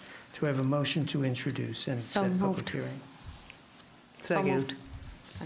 Who moved it? I did. Okay. Moved and seconded. Any discussion? I didn't make any council comments, but I do want to say I want to thank the residents that came out tonight and told us about what was going on in your neighborhood. These are the kind of things that we need to hear from so we can make informed decisions. Thank you for your time and coming out tonight. Really appreciate it. Any other comments?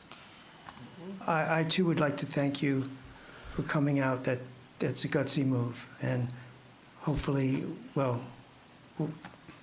no, hopefully, we're going to vote on the ordinance. Councilman Embarrasson? Yes. Councilwoman Francois? Yes. Deputy Mayor Karazi? Yes. Mayor Kramer? Yes. Councilman Oni Jaka? Yes. Councilwoman Udine? Yes. Councilman Vasanella? Yes. Councilman Wright? Yes. So it is introduced. Thank you all for being very civil about it.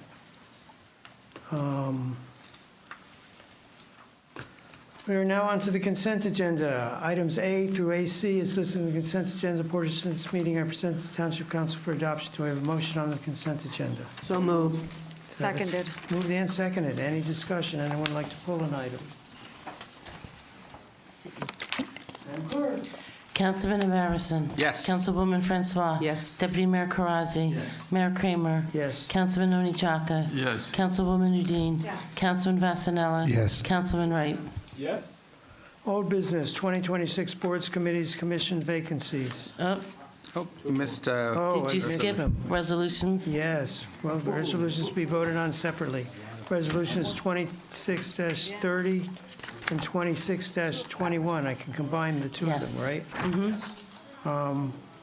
Do we have a motion on these two ordinances? Resolutions. So moved. seconded. Moved and seconded. Any discussion on these two resolutions? Madam Clerk? Councilman Embarrasson? Yes. Councilwoman Francois? Yes. Deputy Mayor Karazi? Yes. Mayor Kramer? Yes. Councilman Oni Jaka? Yes. Councilwoman Udine? Yes. Councilman Vasanella? Yes. Councilman Wright? Yes. Bob? You said something about civil. Yeah. Why don't you go out there? I'm going. What? Uh-oh. Appointments, Mayor. I Old know. business, 2026 boards, committees, commissions, vacancies. Do we have any nominations? Hearing no nominations, moving on. We have no executive session. Do we have a motion to adjourn? So moved. Second. All in favor, say aye. Aye. Opposed, say nay. Motion is carried. We are adjourned. Be well, Franklin.